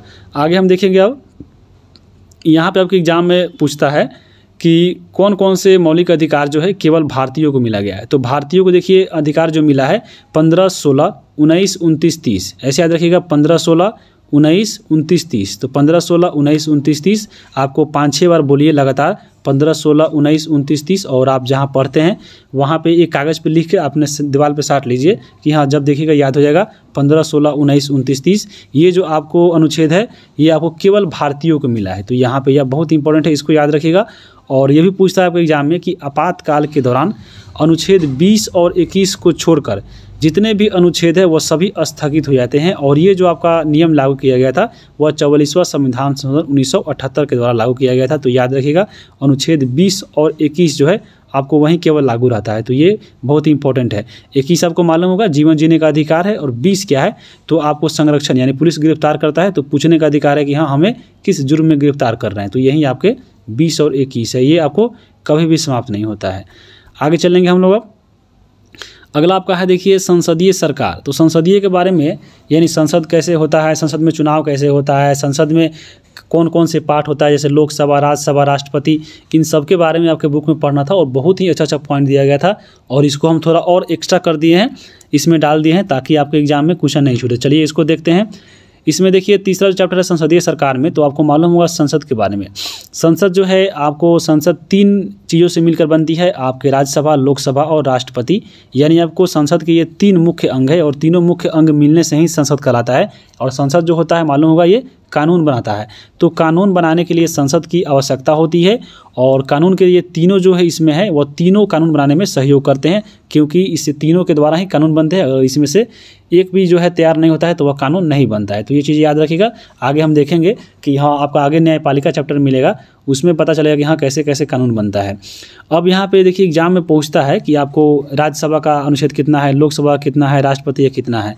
तो यहाँ पे देखिए इसके लिए ट्रिक रखिएगा और वो आपका है ट्रिक सरला। 100 से याद रखिएगा, आपका संसद हो जाएगा ये वाला, र से आपका राज्यसभा, और देखिए 100 से आपका संसद, र से राज्यसभा, और लॉ से आपका लोकसभा। ये 3 अनुच्छेद आपको याद रखने की ट्रिक याद रखिएगा, और ट्रिक आपका है 79, 80, 81। अगर आप ये ट्रिक याद रख सकते हैं कि 79, 80, 81, तो उसी प्रकार जो राज्य में होता है विधानमंडल, विधान परिषद और आपका विधानसभा, उसी प्रकार आपको ये याद हो जाएगा। केवल इसमें 89 जोड़ना है। हम लोग पिछले जब आई थी क्लास उसमें भी आपको जो पढ़ना था संसद, उसमें भी हम यहाँ पे इसको बताए थे। तो यहाँ पे यही ट्रिक है, जैसे आपका संसद है 79, 81, तो ये आपको सबको याद रहता है। केवल इसमें आपको 89 जोड़ना है और आपको विधानमंडल आ जाएगा, विधान परिषद आ जाएगा और ये विधानसभा आ जाएगा। क्योंकि अगर हम बात करें बिहार में, तो बिहार में आपका विधान परिषद तो है, तो विधान परिषद के बारे में भी आपको जानना जरूरी होता है। तो ये चीज़ याद रखिएगा। और बाकी अगर हम बात करें तो ट्रिक आपको मालूम हो गया, सरला 79, 80, 81। 79 में 89 जोड़िएगा तो आपको विधानमंडल आ जाएगा। यानी जिस प्रकार देश में अगर हम बात करें केंद्र में संसद कानून बनाती है, उसी प्रकार विधानमंडल जो होती है वह राज्य में काम करती है कानून बनाने का। जिस प्रकार देखिए संसद का जो ऊपरी सदन होता है जिसे हम लोग राज्यसभा बोलते हैं, उसी प्रकार विधानमंडल का जो ऊपरी सदन होता है जिसको हम लोग विधान परिषद बोलते हैं। और इसके लिए भी आपको केवल 80 में 89 जोड़िएगा तो 169 इसका अनुच्छेद आ जाएगा। उसी प्रकार देखिए संसद में जो निचला सदन होता है जिसे हम लोग लोकसभा बोलते हैं, उसी प्रकार यहाँ पे विधानसभा जो होता है, उसी प्रकार इसका निचला सदन जो होता है विधानसभा होता है। यहाँ पे 170 अनुच्छेद याद नहीं होगा, लेकिन अगर लोकसभा याद है तो आपको 89 जोड़िएगा तो ये भी आपका आ जाएगा। अब हम बात करते हैं देखिए संसद के बारे में। तो संसद जो है आपको 2 भागों में, ये 3 भागों में ऐसे बटा है, लेकिन 2 इसके जो सदन है वो आपको होते हैं लोकसभा और आपके राज्यसभा। इसमें सब चलिए हम यहाँ पे इसको कवर करते हैं। आपके बुक में जो है ये चीज़ें यहाँ पे जो लिख रहे हैं देख रहे हैं, ये सभी आपके बुक में दिया गया है। थोड़ा मोड़ा नई चीज़ दिया गया है जिसको हम यहाँ पे शामिल जरूर किए हैं, लेकिन यहाँ पे अधिकतर चीज़ें जो है आपके बुक में दिया गया था। अगर हम बात करें लोकसभा के बारे में, तो लोकसभा जो होती है उसको बोलते हैं निम्न सदन या प्रथम सदन या लोकप्रिय सदन या आपको अस्थायी सदन। ये आपके लोकसभा को ऐसे बोला जाता है। लोकसभा का अनुच्छेद अभी हम देखे हैं, आपको क्या था तो 81 था, 79, 80, 81। यानी आपको हम देखें सरला तो स र ला मतलब ये लोकसभा। तो लोकसभा का 81 अनुच्छेद होता है। लोकसभा में अधिकतम सदस्य कितने हैं, तो आपको वर्तमान में 552 जो है अधिकतम सदस्य थे। इसमें जो है 500 पहले 52 आप लोग पढ़ते होंगे, लेकिन इसमें जो 2 आपको है उसको हटा दिया गया है। दो आपको कब हटा, तो आपको सुने होंगे एंग्लो इंडियन के बारे में। तो जो एंग्लो इंडियन था उसको यहाँ पे लोकसभा से हटा दिया गया है, और इसके लिए हटाने के लिए संविधान में संशोधन हुआ था, और वह हुआ था 104वां संविधान संशोधन, वह 2019 में हुआ था। और ये 2020 में इसको हटा दिया गया था। ये अधिनियम आया था 2019 में, लेकिन ये 2020 में से ये आपको लोकसभा में आपको जो 2 मनोनीत थे आपको एंग्लो इंडियन, उसको हटा दिया गया है। तो बहुत इंपॉर्टेंट है, ये आपको अनुच्छेद याद रखिएगा। कब से हटा, तो 2020 से। तो इसी प्रकार आपको लोकसभा में अधिकतम जो सदस्य मिलेंगे आपको 550 मिलेंगे, लेकिन इसमें वर्तमान में कितने हैं, तो वर्तमान में 543 है। 543 को बांटा गया है, तो आपको जो 530 इसमें है वह राज्यों से और 13 जो है केंद्र शासित प्रदेश से चुने जाते हैं। अब यहाँ पे देखिए लोकसभा के लिए जो सदस्य चुने जाते हैं वो आपको 25 वर्ष के होने चाहिए। इनका कार्यकाल कितना वर्षों का होता है, तो आपको 5 वर्ष का होता है। और लोकसभा में जो चुनाव में खड़ा होते हैं जिसको हम लोग सांसद बोलते हैं, MP बोलते हैं, यानी मेंबर ऑफ पार्लियामेंट बोलते हैं। तो ये जो है चुनाव यानी जो खड़ा होते हैं वोट में, देखिएगा चुनाव में, तो इनको किस प्रकार चुना जाता है, तो यहाँ पे देखिएगा जब सांसद या MLA का चुनाव होता है यानी MP का, तो वहाँ पे जनता के द्वारा यानी प्रत्यक्ष रूप से हम लोग वहाँ पे जाके वोट करते हैं, यानी सभी व्यक्ति जाकर बूथ पे वोट करते हैं। इसलिए इसको हम लोग बोलते हैं प्रत्यक्ष निर्वाचन के द्वारा यहाँ पे लोकसभा के सदस्यों का चुनाव होता है। तो ये चीज़ें याद रखिएगा। अब हम बात करेंगे राज्यसभा के बारे में। तो देखिए आपके बुक में जो राज्यसभा के बारे में दिया गया था, अभी देखें राज्यसभा जो है अनुच्छेद 80 आते हैं, और ये उच्च सदन इसको बोलते हैं, और ये अस्थायी सदन बोलते हैं, क्योंकि ये भंग नहीं होता है इसलिए इसको अस्थायी सदन बोला जाता है। राज्यसभा में अधिकतम सदस्य कितने हैं, तो राज्यसभा में जो है 250 है, और वर्तमान में कितने हैं, तो वर्तमान में 245 सदस्य जो है आपके राज्यसभा में मिलेंगे। और 245 में अगर हम बात करें तो आपको जो 233 है, ये जो 233 है वो आपको राज्य से और केंद्र शासित प्रदेश से चुने जाते हैं, लेकिन जो 12 सदस्य है वहाँ ये आपको राष्ट्रपति इनमें मनोनीत करते हैं। तो यहाँ पे इसको याद रखिएगा। अगर हम राज्यसभा के सदस्यों की बात करें तो राज्यसभा के सदस्य बनने के लिए जो है योग्यता है वो आपको 30 वर्ष होना चाहिए, और राज्यसभा के जो कार्यकाल होता है सदस्यों का वह होता है 6 वर्ष। और इसका जो चुनाव होता है यानी राज्यसभा के जो सदस्य बनते हैं वह बनते हैं अप्रत्यक्ष तरीका से, यानी इसमें जनता डायरेक्ट आपको अपने हाथ से जाकर वोट नहीं देती है। जो जनता के द्वारा चुने गए प्रतिनिधि होते हैं, जैसे आपको विधायक जो लोग होते हैं जिसे हम लोग MLA बोलते हैं, तो MLA जाकर राज्यसभा के सदस्यों को चुनते हैं, और यही कराता है, इसलिए इसको हम लोग बोलते हैं अप्रत्यक्ष, यानी हम लोग इसमें डायरेक्ट भाग नहीं ले रहे हैं। हमारे द्वारा जो चुने गए प्रतिनिधि है, जो आपके विधानसभा से हम लोग चुनते हैं एमएलए को, विधायक लोग जाकर यहाँ पे राज्यसभा के सदस्यों को चुनते हैं। ये भी पॉइंट याद रखिएगा। और यहाँ पे इसका राज्यसभा के सदस्य जो है कैसे इसका हटते हैं, तो यहाँ पे ये चीज़ याद रखिएगा कि हर एक 2 साल में 1/3 जो सदस्य होते हैं राज्यसभा के अपने पद से यहाँ पे त्याग देते हैं। तो ये चीज़ याद रखिएगा। और अप्रत्यक्ष चुनाव देख लिए, जिसको हम लोग अनुपातिक प्रतिनिधित्व एकल संक्रमणीय पद्धति बोलते हैं। तो ये आपको राज्यसभा का चुनाव था।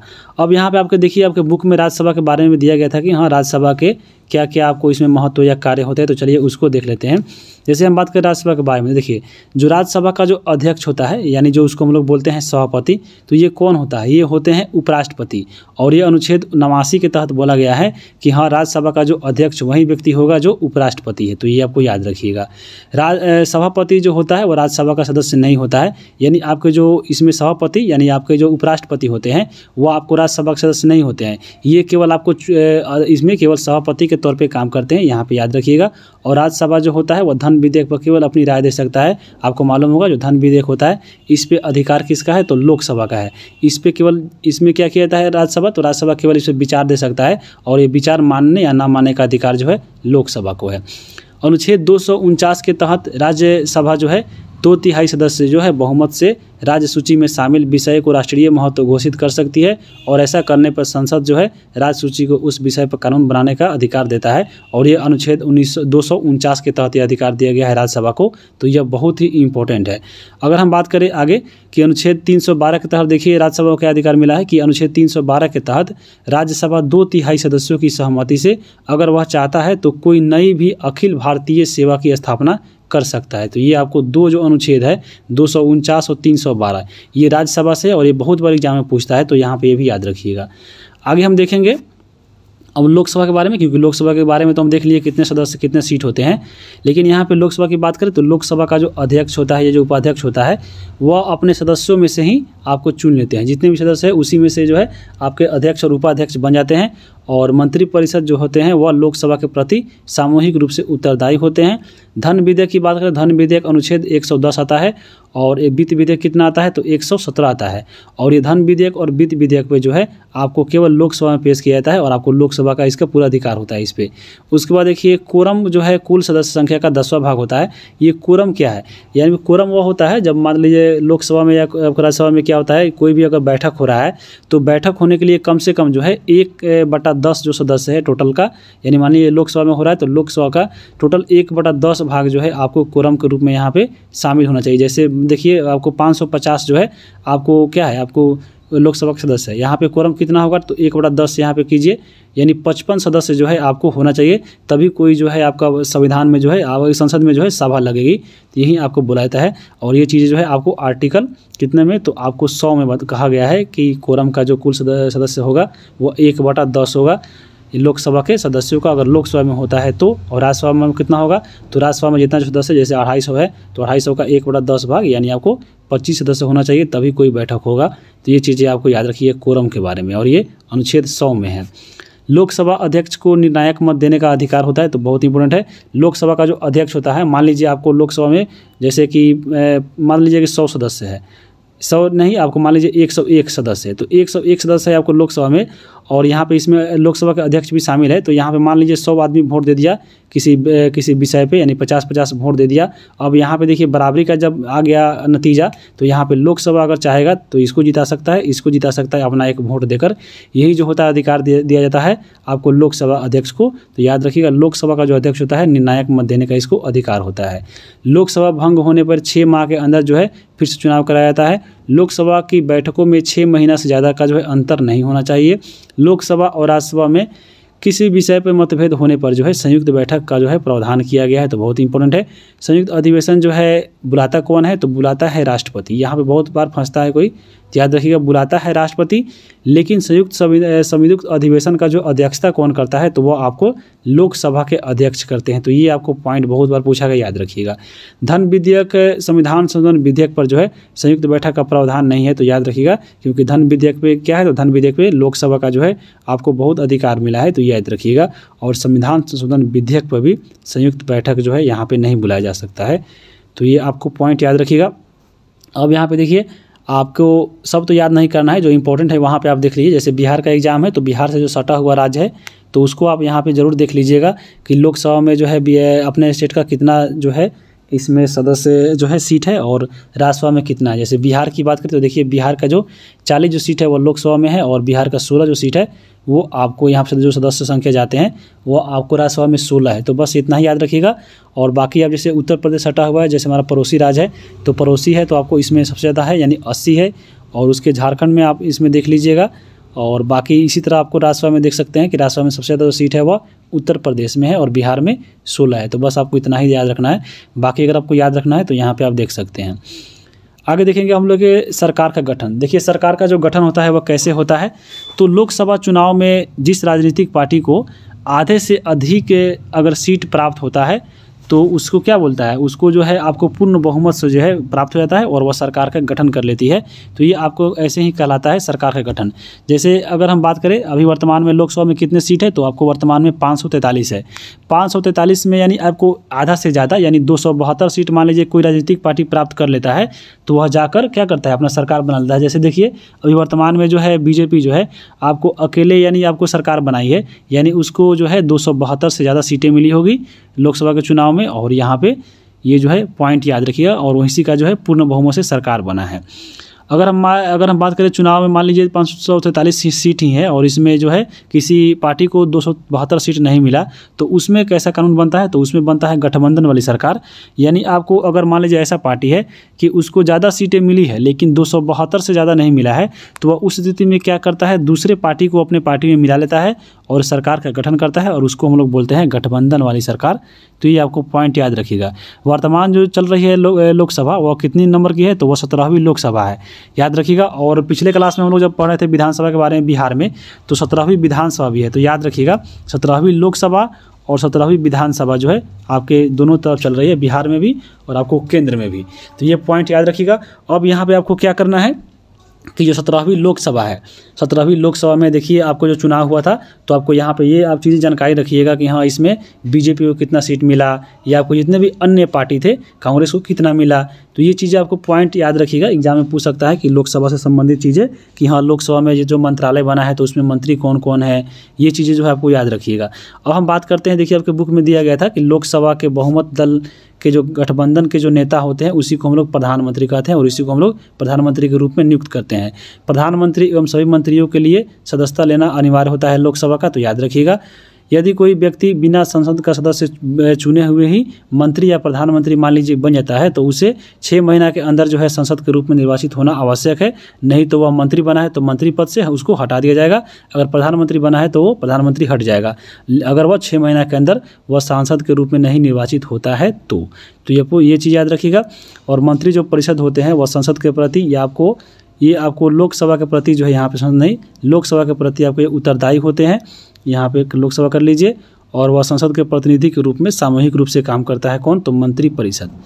अब अगर हम बात करेंगे राष्ट्रपति के बारे में। राष्ट्रपति जो होते हैं वो तीसरे अंग होते हैं, लेकिन यहाँ पे राष्ट्रपति को हम लोग बाद में पढ़ेंगे। अभी हम लोग यहाँ पे देखिए प्रधानमंत्री के बारे में पढ़ते हैं, क्योंकि प्रधानमंत्री के बारे में आपके बुक में दिया गया था।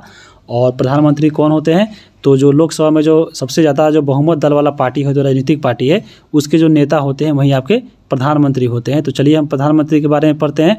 प्रधानमंत्री की बात करें तो प्रधानमंत्री जो होते हैं वह मंत्री परिषद के आपको प्रमुख होते हैं। जैसे अगर हम बात करें प्रधानमंत्री के बारे में तो अनुच्छेद 75 के तहत प्रधानमंत्री का जो है पद जो है आपको प्रावधान दिया गया है। तो ये भी आपको पॉइंट जो है याद रखिएगा। और प्रधानमंत्री देश का जो है वास्तविक प्रमुख होता है और प्रधानमंत्री की नियुक्ति कौन करता है, तो वह राष्ट्रपति के द्वारा किया जाता है। और अनुच्छेद 74 में जो है आपके मंत्रिमंडल है, मंत्री परिषद है। तो यहाँ पे अनुच्छेद 74 जो है, अनुच्छेद 74 के अनुसार राष्ट्रपति की सहायता देने के लिए और सलाह देने के लिए एक आपको मंत्री परिषद की गठन की गई है। और जिसका जो मंत्री परिषद का जो प्रमुख होता है वहीं आपको प्रधानमंत्री कहलाता है। यहाँ पे यह पॉइंट याद रखिएगा, अनुच्छेद 74 और अनुच्छेद 75 में क्या है, तो आपको प्रधानमंत्री का पद है, लेकिन 74 में क्या है, तो वह मंत्री परिषद है। और इसी मंत्री परिषद का जो है अध्यक्ष होते हैं प्रधानमंत्री। और मंत्री परिषद का कार्य क्या होता है, तो वह राष्ट्रपति को किसी कार्य के रूप में सलाह देना। अब हम बात करेंगे प्रधानमंत्री से संबंधित कुछ अनुच्छेद जो आपके एग्जाम में बहुत बार आ चुके हैं। पहला इसमें देखिए है अनुच्छेद 75। अनुच्छेद 75 में क्या है, तो प्रधानमंत्री की नियुक्ति राष्ट्रपति और बाकी अन्य जो मंत्री है उसकी नियुक्ति राष्ट्रपति ही करते हैं, लेकिन प्रधानमंत्री की सलाह से। तो ये चीज़ें कही गई है अनुच्छेद 75 में। 75 के 2 में क्या है, तो 75 में 2 में कहा गया है कि मंत्री राष्ट्रपति के प्रसाद पर्यंत जो है आपको पद धारण करेंगे। तो ये चीज़ें कही गई है। और 75 के 3 में कहा गया है कि मंत्री परिषद लोकसभा के प्रति उत्तरदायी होता है। ये भी क्वेश्चन बहुत बार पूछ लेता है कि मंत्री परिषद जो है लोकसभा के प्रति उत्तरदायी है, वो किस अनुच्छेद के तहत, तो अनुच्छेद 75 के 3 के तहत। अब हम बात करेंगे मंत्री के प्रकार। जो मंत्री जो होते हैं 3 प्रकार के होते हैं, एक आपका कैबिनेट मंत्री, दूसरा राज्य मंत्री और तीसरा इसमें उप मंत्री होता है। और इसमें जो आपका अगर हम बात करें मंत्री परिषद में, तो मंत्री परिषद में जितने भी मंत्री होते हैं, आपको कितने मंत्री होंगे इसके लिए जो है एक संविधान में संशोधन किया गया था। और उसमें यह कहा गया था कि मंत्री परिषद में मंत्रियों की संख्या जो है लोकसभा के कुल जितने भी सदस्य हैं उसके 15% से अधिक नहीं होगा। जैसे लोकसभा में अगर हम बात करें तो 543 सीट है, 543 सीट का 15% जो है अधिकतम जो है आपके इसमें मंत्री बन सकते हैं। तो यहाँ पर याद रखिएगा। अब यहाँ पर यह चीज़ जो शामिल की गई थी वो कब की गई थी, तो वह किया गया था 51वां संविधान संशोधन 2003 के अनुसार जो है यह चीज़ें कही गई थी। और मंत्रिमंडल जो होता है वो आपको कैबिनेट मंत्री और प्रधानमंत्री को मिलने से बनता है। तो यहाँ पे कैबिनेट मंत्री आप देख लिए होंगे, जितने जो मंत्री होते हैं आपको ये 15% यही आपके कैबिनेट मंत्री होते हैं। अब हम बात करेंगे प्रधानमंत्री के क्या क्या दायित्व है। तो राष्ट्रपति को संसद का सत्र आहूत करने, सत्रावसान करने संबंधी केवल परामर्श देना। यहाँ पे बुलाने का अधिकार है राष्ट्रपति को, लेकिन यहाँ पे प्रधानमंत्री केवल सलाह देता है और सलाह को मानने और न मानने का अधिकार वह राष्ट्रपति को है।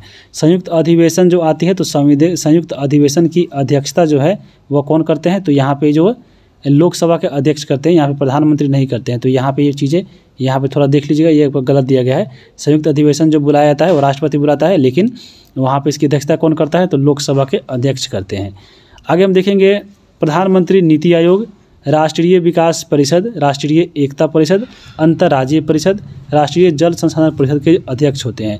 तो आपको हमेशा एक ही याद होगा, और याद होगा कौन, तो आपके नीति आयोग अध्यक्ष जो होते हैं और वो होते हैं प्रधानमंत्री। लेकिन आपको ये सब चीज़ें याद रखिएगा कौन कौन, राष्ट्रीय विकास परिषद, राष्ट्रीय एकता परिषद, अंतर्राज्यीय परिषद और जल संसाधन परिषद के अध्यक्ष भी प्रधानमंत्री होते हैं।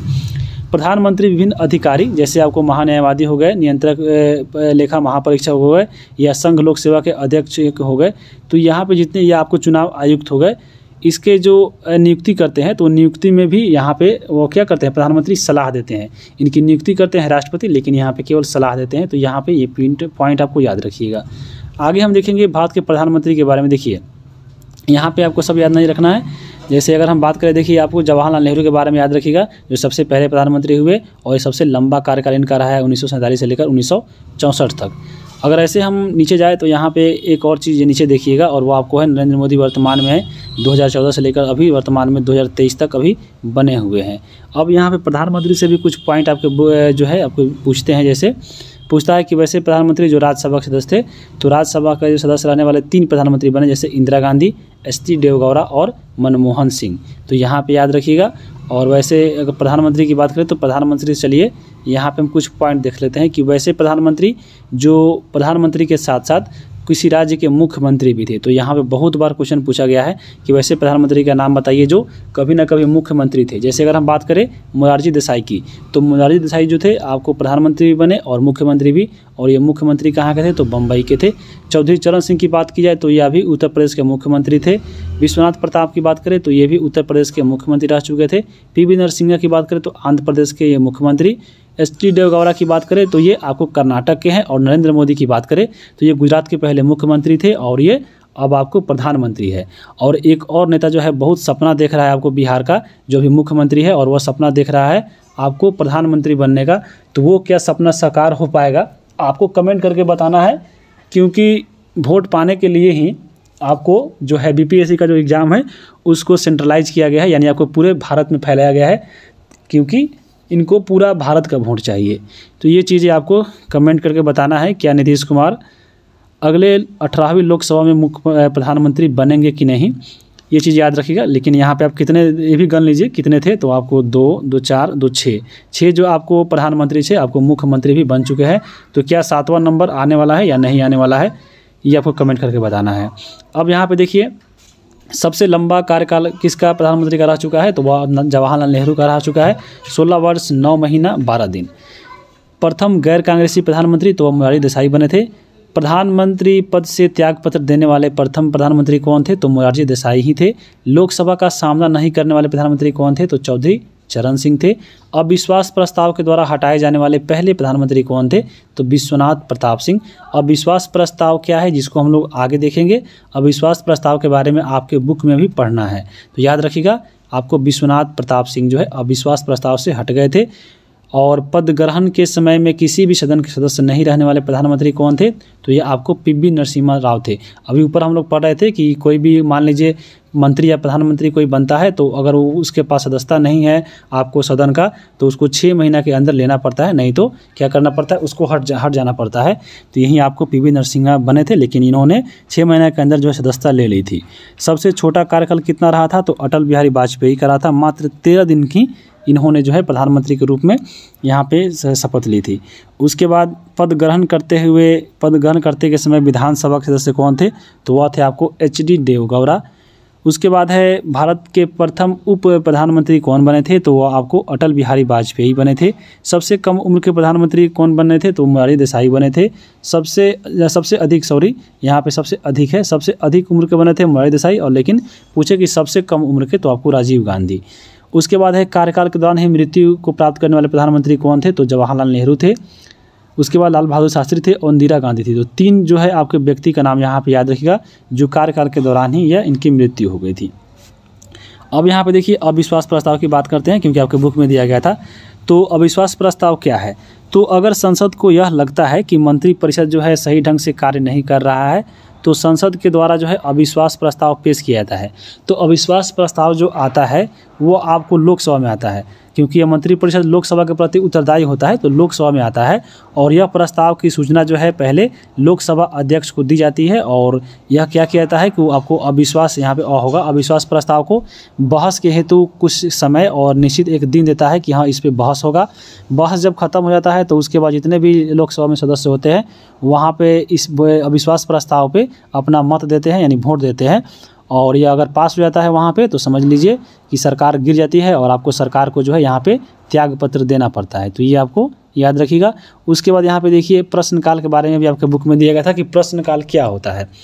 तो दोनों सदनों के कार्यवाही के जो पहला घंटा होता है, यानी दोनों सदन यानी लोकसभा और राज्यसभा का जो पहला घंटा होता है, जो जिसमें कार्यवाही होता है, जिसको हम लोग 11 से 12 के बीच में देखते हैं, वो जो समय होता है वह प्रश्नकाल होता है। और इसमें क्या होता है, तो इस समय मंत्री जो होते हैं विभिन्न संसद सदस्यों के द्वारा पूछे गए प्रश्नों का उत्तर देते हैं। तो ये इसको कहते हैं हम लोग प्रश्नकाल। याद रखिएगा 11 से लेकर 12 को जो बीच का समय है वह कहलाता है प्रश्नकाल। अब जो एक होता है शून्यकाल। शून्यकाल क्या होता है, तो जो प्रश्नकाल मान लीजिए समाप्त होता है और उसी के बाद आता है शून्यकाल, यानी 11 से 12 जैसे ही इस प्रश्नकाल चला, 12 बजे खत्म हो गया, तो 12 से 1 चलेगा आपको शून्यकाल। तो शून्यकाल देख लिए। इसमें कार्य क्या होता है, तो इसमें संसद के जो सदस्य होते हैं बिना किसी पूर्व सूचना से ही प्रश्न यहाँ पे उठाना शुरू कर सकते हैं। तो ये होता है शून्यकाल। उसके बाद एक और चीज़ यहाँ पे आप एक्स्ट्रा पढ़ लीजिए, वह होता है तारांकित और अतारांकित प्रश्न। तो तारांकित प्रश्न क्या है, ऐसे प्रश्न जिसका जो है उत्तर मंत्री के द्वारा मौखिक रूप से दिया जाता है। तो मौखिक रूप से अगर दे रहे हैं तो तारांकित है, और लिखित रूप में दे रहे हैं तो अतारांकित है। तो यहाँ पे याद रखिएगा, अगर मुंह से बोल दिए सीधा तो तारांकित हो गया, और लिख के दिए तो अतारांकित हो गया। तो ये आपको थोड़ा डिफरेंस यहाँ पे याद रखिएगा। अब देखिए राष्ट्रपति के बारे में, क्योंकि हम लोग पढ़ रहे हैं संसद के बारे में, तो संसद का जो तीसरा अंग होता है वह होते हैं कौन, तो उपराष्ट्रपति। चलिए हम लोग राष्ट्रपति, तो यहाँ पे हम लोग राष्ट्रपति के बारे में चर्चा करते हैं। तो राष्ट्रपति की बात करें तो राष्ट्रपति का जो पद है वह अमेरिका के संविधान से लिया गया है। यह एक संवैधानिक पद है, यानी इसके संविधान में चर्चा है। तो संविधान में कितने अनुच्छेद में चर्चा है, तो अनुच्छेद 52 के तहत जो है बोला गया है कि भारत में एक राष्ट्रपति होगा। तो राष्ट्रपति का पद है कितना, तो 52। अब यहाँ पे आगे हम बात करेंगे इनके बारे में, राष्ट्रपति के बारे में। तो भारतीय संघ की कार्यपालिका जो शक्ति होती है वह राष्ट्रपति में निहित होती है, क्योंकि जितने भी कार्य होती है वह राष्ट्रपति के नाम से होती है। और राष्ट्रपति जो होते हैं वह नाम मात्र के कार्यकारी प्रमुख होते हैं। वास्तविक प्रमुख कौन होते हैं, तो वह होते हैं प्रधानमंत्री। राष्ट्रपति भारत का पहला नागरिक कहा जाता है, तो ये भी याद रख सकते हैं। और आगे हम देखेंगे इनके योग्यता के बारे में। तो राष्ट्रपति कौन बन सकते हैं, तो सबसे पहले योग्यता भारत का होना चाहिए, 35 वर्ष उसकी आयु होना चाहिए, और लोकसभा सदस्य बनने की योग्यता रखता हो, और लाभ के पद पे नहीं हो। इसके साथ यहाँ पे इसकी निर्वाचन पद्धति जो है बताया गया है अनुच्छेद 55 में। इसमें बोला गया है कि इसका जो निर्वाचन होता है वह अप्रत्यक्ष होता है, यानी अनुपातिक प्रतिनिधित्व प्रणाली के तहत। और इसमें क्या होता है तो अन्य उपराष्ट्रपति, राज्यसभा और विधान परिषद के जो निर्वाचन में होते हैं ये भी प्रयोग मतलब ये जो आपका नियम है अनुपातिक प्रतिनिधित्व प्रणाली वाला, आपको जैसे उपराष्ट्रपति के चुनाव में भी यही नियम लागू होता है, राज्यसभा के भी सदस्य चुने जाते हैं तो ये भी यही नियम लागू होता है, विधान परिषद के जो सदस्य चुने जाते हैं यही आपके नियम जो है लागू होते हैं। तो ये आपको पॉइंट याद रखिएगा। उसके बाद हम बात करें निर्वाचकगण यानी चुनाव का, तो राष्ट्रपति का चुनाव जो होता है 454 चुनाव यानी 454 अनुच्छेद में बोला गया है निर्वाचन के बारे में। तो राष्ट्रपति के निर्वाचन में देखिए कौन कौन भाग लेते हैं, तो संसद के दोनों सदन और राज्य के जो विधानसभा होते हैं उसके निर्वाचित सदस्य, यहाँ पे ये आपको बहुत इंपॉर्टेंट चीज़ याद रखिएगा, संसद के दोनों सदन यानी लोकसभा और राज्यसभा के जितने भी निर्वाचित सदस्य यानी जो भी चुने गए हैं वो वोट देंगे। उसके अलावा देखिए दिल्ली और पुदुचेरी के जो विधानसभा है वो भी इसमें भाग ले सकते हैं जो केवल निर्वाचित सदस्य है। तो यहाँ पे यह पॉइंट आपको याद रखिएगा। अब यहाँ पे एक और चीज़ देखे हैं कि राज्य की विधानसभा, यहाँ पे देखिए राज्य की विधानसभा है, विधान परिषद नहीं है। एग्जाम में यही देता है कन्फ्यूजन करने के लिए कि राष्ट्रपति के चुनाव में कौन जो है भाग नहीं लेता है, तो यहाँ पे ये सब दे देगा और उसी में घुसा देगा राज्य के विधान परिषद। तो राज्य के विधान जो परिषद होता है वह भाग नहीं लेता है। भाग इसलिए नहीं लेता है क्योंकि वर्तमान में देखिएगा जो विधान परिषद है वह भारत के सभी राज्यों में नहीं है, तो इसलिए बोला गया है कि जो है इसमें विधान परिषद जो होते हैं वह राष्ट्रपति के चुनाव में भाग नहीं लेते हैं। और एक और चीज़ यहाँ पे केवल निर्वाचित सदस्य भाग लेते हैं। एग्जाम में ये भी देता है ऑप्शन में कि आपको मनोनीत, तो याद रखिएगा जो मनोनीत जो होते हैं वह राष्ट्रपति के चुनाव में भाग नहीं लेते हैं, मनोनीत वाला और एक आपको विधान परिषद वाला, ये आपको अधिकतर पूछता है। तो यहाँ पे विधान परिषद के सदस्य और मनोनीत सदस्य इसमें भाग नहीं लेते हैं, याद रखिएगा। अब यहाँ पे देखिए राष्ट्रपति को पदच्युत यानी राष्ट्रपति को किसके द्वारा हटाया जा सकता है, तो मान लीजिए राष्ट्रपति अगर खुद से त्याग पत्र देता है तो ठीक है उसको हट जाएगा अपने। अगर महाभियोग द्वारा हटता है तो आपको अनुच्छेद 61 के तहत महाभियोग लाया जाता है। उसके बाद कैसे हट सकता है, तो मान लीजिए अगर उसका निर्वाचन जो अवैध तरीका से हुआ है तो हट सकता है। पद ग्रहण करने की पात्रता अगर समाप्त हो जाता है तो यहाँ पे यह भी हट सकता है। तो ये चीज़ें आपको याद रखिएगा। अब यहाँ पे देखिए पदावधि है जो है अनुच्छेद 56 के तहत आता है राष्ट्रपति का पदावधि, और इसमें यह कहा गया है कि राष्ट्रपति जो होते हैं वह पद धारण करने की तिथि से, याद रखिएगा जिस दिन वह पद धारण करेंगे उस तिथि से 5 वर्ष तक यहाँ पे रहेंगे। और उसके अलावा बोला गया है कि उत्तराधिकारी जब तक जो है पद ग्रहण नहीं करते हैं, वो अगर 5 वर्ष बाद भी होता है मान लीजिए, तब भी आपको राष्ट्रपति जो पुराने वाले हैं वहीं रहेंगे, भले वो 5 साल 5.5 साल हो गए, तो ये भी आपको याद रखिएगा। लेकिन 5 वर्ष आपको माना जाता है किस तिथि से, तो आपको पद धारण करने की तिथि से। ये भी आपको ऑप्शन में ऐसे भी देता है, तो याद रखिएगा। अब यहाँ पे देखिए इसमें उम्मीदवारी के तहत पे जो अगर हम बात करें तो 100 सांसदों की ज़रूरत पड़ती है, जैसे 50 सांसद आपको अनुमोदक में और 50 सांसद आपके प्रस्तावक के रूप में। और जो राष्ट्रपति का जो चुनाव होता है तो उसके लिए पहले जमानत राशि भरी जाती है, वह भरी जाती है 15,000। अगर मान लीजिए जो राष्ट्रपति में खड़ा हुआ है व्यक्ति, अगर उसको जितना मत पड़ा है यानी जितना वोट आदमी दिया है, अगर उसमें 1/6 भाग उसको नहीं पड़ा है तो ये जो आपका 15,000 राशि है वो उसको प्राप्त नहीं होगा, यानी उसको जमानत के तौर पर इसको रख लिया जाएगा। उस भी आपको पॉइंट याद रखिएगा। अब देखिए यहाँ पे कुछ नोट में जो जैसे पॉइंट दिया गया है कि 17वां संविधान संशोधन 1992 में हुआ था, और इसके द्वारा दिल्ली पुदुचेरी के जो विधानसभा के सदस्य है उसको यहाँ पे राष्ट्रपति के निर्वाचन में आपको इसमें दे दिया गया था कि हाँ तुम लोग भी वोट कर सकते हो। याद रखिएगा 17वां संविधान संशोधन 1992 के द्वारा किस केंद्रशासित प्रदेश का, तो दिल्ली और पुदुचेरी के विधानसभा को। तो ये पॉइंट बहुत इंपॉर्टेंट है।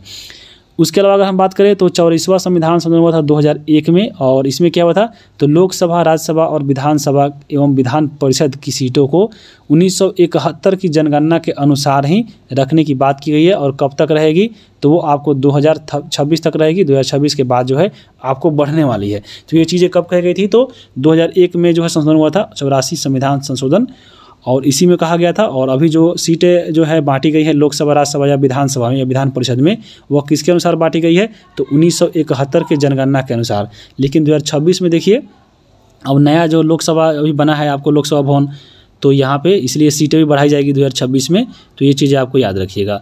अब हम बात करेंगे अनुच्छेद 60। अनुच्छेद 60 में देखिए शपथ दिया गया है आपको राष्ट्रपति का। तो राष्ट्रपति को शपथ कौन दिलाता है, तो सुप्रीम कोर्ट के मुख्य न्यायाधीश के द्वारा दिया जाता है। अगर मुख्य न्यायाधीश वहाँ पे नहीं है तो मुख्य न्यायाधीश को छोड़कर जो भी उसमें वरिष्ठ है यानी आपको एजेड व्यक्ति जो न्यायाधीश है उसके द्वारा जो है राष्ट्रपति को शपथ दिलाया जाता है। और राष्ट्रपति की वेतन कितना मिलता है, तो राष्ट्रपति को वेतन जो है 5 लाख मिलता है, और इसका जो वेतन दिया जाता है वो आपको संचित निधि से दिया जाता है 266 के तहत। और 267 अनुच्छेद आपको मालूम होगा कितना होता है। तो 267 में आपको क्या है, आकस्मिक निधि है, लेकिन संचित निधि से इनको पैसा मिलता है 266 के तहत। अनुसूची 2 में जो है वेतन का जो चर्चा किया गया है, जब अनुसूची आप पढ़िएगा तो टोटल जो अनुसूची है उसमें अलग अलग बातें कही गई है। जैसे अनुसूची 2 में जो है वेतन भत्ता की बात कही गई है। उसके बाद देखिए उसके बाद है वेतन पर कोई इनका टैक्स नहीं लगता है, यानी जो 5 लाख है इनका 5 लाख पूरा मिलता है। वित्तीय आपातकाल के दौरान भी इनका वेतन में जो है कोई कटौती नहीं किया जाता है। अब यहाँ पे कुछ अनुच्छेद देख लिए राष्ट्रपति से, तो बताए हैं कि 52 अनुच्छेद में राष्ट्रपति का पद है। 53 में क्या है तो आपको कार्यपालिका का अध्यक्ष माना गया है। 54 में क्या है तो आपका मतदान है। 55 में निर्वाचन पद्धति यानी कैसे कैसे इनका निर्वाचन होता है। उसके बाद पदावधि होगा यानी कितने वर्षों का होता है। पुनर्निर्वाचन यानी फिर से निर्वाचन। 58 में योग्यता कहा गया। 59 में शर्तें। 60 में जो है शपथ। 61 में महाभियोग। और 62 में कहा गया है कि आपको मान लीजिए राष्ट्रपति नहीं रहते हैं यानी किसकी मृत्यु हो जाती है, वह पद त्याग देते हैं, तो उस स्थिति में कार्यवाहक राष्ट्रपति बनेंगे। और कार्यवाहक राष्ट्रपति कौन बनते हैं तो उपराष्ट्रपति बनते हैं। तो ये आपको बातें राष्ट्रपति से याद रखनी है।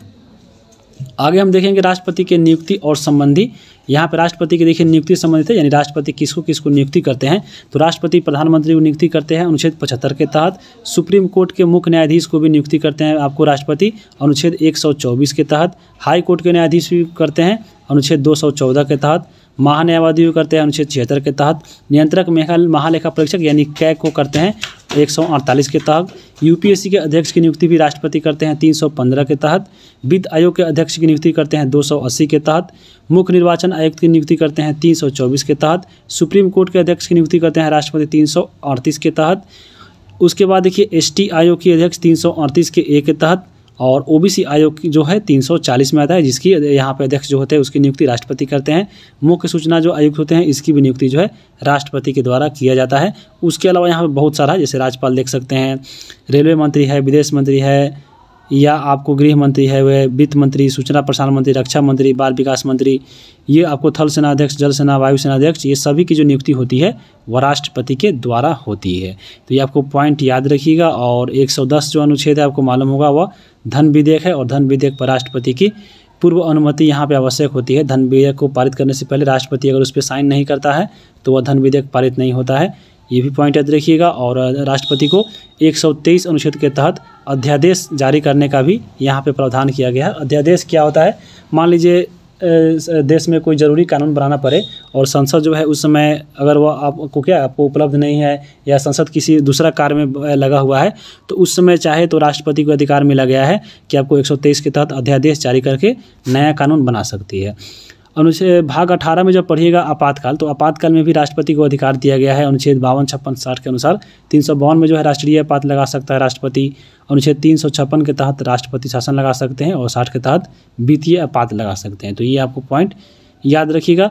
अब यहाँ पे अनुच्छेद एक और बहुत ही इम्पोर्टेंट है राष्ट्रपति से कि अनुच्छेद 72 के तहत राष्ट्रपति को क्षमादान की शक्ति मिली है, यानी आपको क्षमादान किसी व्यक्ति को जो मान लीजिए सज़ा मिला है तो उसको क्षमादान भी कर सकते हैं। तो क्षमादान भी जो होता है वो 5 प्रकार से होता है जो आपको राष्ट्रपति को अधिकार मिला है। जैसे क्षमा जो है एक क्षमा होता है। इसमें क्या होता है तो राष्ट्रपति अगर चाहे तो किसी को दोषी से पूर्णतः माफ़ कर सकते हैं, अगर चाहे तो। उसके बाद एक होता है प्रविलंबन। प्रविलंबन में क्या होता है तो मृत्यु दंड को अस्थायी रूप में निलंबित कर देना। किसी को मृत्यु दंड मिला है तो उसको आपको आजीवन कारावास दे देना, ये सब चीज़ें होती है प्रविलंबन में। एक होता है परिहार। परिहार में क्या होता है तो दंड की प्रकृति में परिवर्तन हो जाता है और बिना दंड की मात्रा में कमी नहीं होता है, क्यों इसके परिवर्तन में हो जाता है। जैसे मान लीजिए किसी को दंड की प्रकृति मिली है क्या, तो आपको जैसे माना उसको लाठी से मारना है तो उसको बोलेगा कि हाँ आप उसको थोड़ा हल्का सा ही मार सकते हैं, कुछ भी मार सकते हैं। तो दंड की केवल प्रकृति इसमें बदला जाता है। लघुकरण क्या होता है तो दंड की कठोरता को कम करना। मान लीजिए किसी व्यक्ति को दिया गया फांसी की सज़ा, तो चाहे तो उसको यहाँ पे कुछ कठोर जो है मतलब कठोर से कुछ हल्का कर सकते हैं। तो ये चीज़ें बोली गई है। एक होता है विराम, यानी किसी विशेष स्थिति में दंड की मात्रा को है यहाँ पे कमी करना। तो ये सब चीज़ें जो होती है वो आपको राष्ट्रपति को यह अधिकार मिला है। अब यहाँ पे देखिए राष्ट्रपति के कार्य एवं शक्तियाँ का अधिकार भी यहाँ पे बहुत चीज़ें हैं। जैसे चलिए उसको देख सकते हैं। राष्ट्रपति जो होता है वह संसद का अभिन्न अंग होता है और संसद जो बनती है ऊपर हम देख चुके हैं लोकसभा, राज्यसभा और राष्ट्रपति के मिलने से बनता है। और संसद के जो सत्र बुलाए जाते हैं वह सत्र जो सत्रावसान होते हैं जहाँ उसका विघटन होता है वो आपके इसमें क्या है तो आपको ये राष्ट्रपति को यह अधिकार मिला गया है अनुच्छेद 85 के तहत। उसके बाद देखिए संयुक्त बैठक बुलाने का जो अधिकार है राष्ट्रपति को दिया गया है अनुच्छेद 108 के तहत। संसद के द्वारा पारित विधेयक पर हस्ताक्षर कर कानून बनाने का भी अधिकार जो है वो आपको राष्ट्रपति के द्वारा ही दिया जाता है। यानी आपको कोई भी कानून बनता है तो उस पर राष्ट्रपति का हस्ताक्षर होना जरूरी है, नहीं तो वह नहीं बन पाएगा। संसद में विधेयक पेश करने हेतु राष्ट्रपति का सहमति भी यहाँ पे अधिकार होना चाहिए, तो ये भी अधिकार यहाँ पे दिया गया है। अनुच्छेद 111 के तहत राष्ट्रपति को 3 वीटो पावर भी यहाँ पे प्रदान किया गया है। 3 आप सुने होंगे वीटो पावर, तो ये आपको देख लीजिए, जैसे पॉकेट वीटो, पूर्ण वीटो और एक होता है निलंबनकारी वीटो। तो यहाँ पे जो पॉकेट वीटो होता है वह आपको विधेयक पारित, मान लीजिए कोई विधेयक पारित हो जाता है और पारित होने के बाद राष्ट्रपति जो है विधेयक को पुनः विचार हेतु बुला लेता है और अगर चाहे तो उसके पास जो है अपने पास रख सकता है या आपको उसको भेज भी सकता है, तो यही कहलाता है पॉकेट वीटो। पॉकेट में रख लिया, उसको नहीं दिया तो वहीं आपको हो गया पॉकेट वीटो। एक होता है पूर्ण वीटो, जिसमें विधेयक पर राष्ट्रपति की अनुमति नहीं होती है, वो आपको पूर्ण वीटो कहलाती है। यानी पूर्ण वीटो लगा दिया, यानी पूर्ण तरह से मना कर दिया तो उस पर अनुमति नहीं मिलेगी। उसके बाद होता है एक निलंबनकारी। इसमें क्या होता है, तो विधेयक को संसद से पारित होने के बाद वह पुनर्विचार के लिए यहाँ पे भेज सकता है फिर से, तो यहाँ को यह कहलाता है निलंबनकारी। अब हम बात करेंगे इसमें नोट में आपको वीटो पावर से संबंधित। तो पहली बार जो है वीटो का जो प्रयोग हुआ था वो आपको 1986 में हुआ था और वह किस पे हुआ था, तो डाक संशोधन विधेयक पे हुआ था। और उस समय जो है ज्ञानजी जय सिंह जो थे यही आपको राष्ट्रपति थे और इन्होंने पॉकेट वीटो का प्रयोग करते हुए जो है डाक संशोधन जो विधेयक था इन्होंने इसको मना कर दिया था, यानी उसको अपने पॉकेट में ही रख लिया था, अनुमति नहीं दिया था। तो यही आपको पहली बार लगाया गया था 1986 में पॉकेट वीटो पर, यहाँ पे याद रखिएगा। और ये डाक संशोधन विधेयक पर लगा था। अब हम देखिए राष्ट्रपति के बारे में बात कर सकते हैं। तो सबसे पहले जो राष्ट्रपति थे वो कौन थे, तो राजेंद्र प्रसाद थे। और ये 1952 में जो चुनाव हुआ था सबसे पहले बार, तो वहाँ पे ये बने थे और ये प्रथम राष्ट्रपति और ये 2 बार राष्ट्रपति बने। उसके बाद देखिए राजेंद्र प्रसाद की बात करें, फिर दोबारा बने तो 1957 में, और ये सबसे मजबूत राष्ट्रपति के तौर पर जाने जाते हैं। उसके बाद देखिए राधा कृष्णन बने जो 2 बार उपराष्ट्रपति और 1 राष्ट्रपति बने। तो यहाँ पे जो इम्पोर्टेंट है चलिए हम उसको देख सकते हैं। जैसे अगर हम बात करें इसमें आपको सबसे लास्ट में चलते हैं, यानी जो इम्पोर्टेंट है यहाँ पे आप देख सकते हैं, जो इसमें आप देख लीजिएगा। अब हम बात करेंगे यहाँ पे, क्योंकि वर्तमान में जो है वह द्रौपदी मुर्मू है, तो द्रौपदी मुर्मू के बारे में यहाँ पे मालूम होना चाहिए आपको।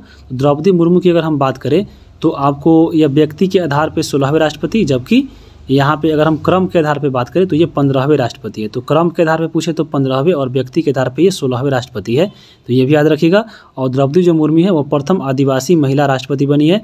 और ये आदिवासी की बात होती है तो ये किस आदिवासी की थी, तो ये संथाल जो जनजाति है उसकी आदिवासी थी। और द्रौपदी जो महिला थी वह द्वितीय महिला राष्ट्रपति बनी, क्योंकि पहली जो महिला राष्ट्रपति बनी थी वह बनी थी प्रतिभा देवी पाटिल, और वो आपको पहली महिला राष्ट्रपति थी 2007 में बनी थी। और द्वितीय जो बनी है वह द्रौपदी मुर्मू बनी है, लेकिन आदिवासी के तौर पे वो पहली महिला चुनी गई है। तो ये भी पॉइंट याद रखिएगा। उसके पहले आपको देखिए रामनाथ कोविंद थे जो बिहार के आपको राज्यपाल थे, और इनको बाद में जो है बना दिया गया था भारत के राष्ट्रपति। तो ये भी आप पॉइंट में याद रख सकते हैं।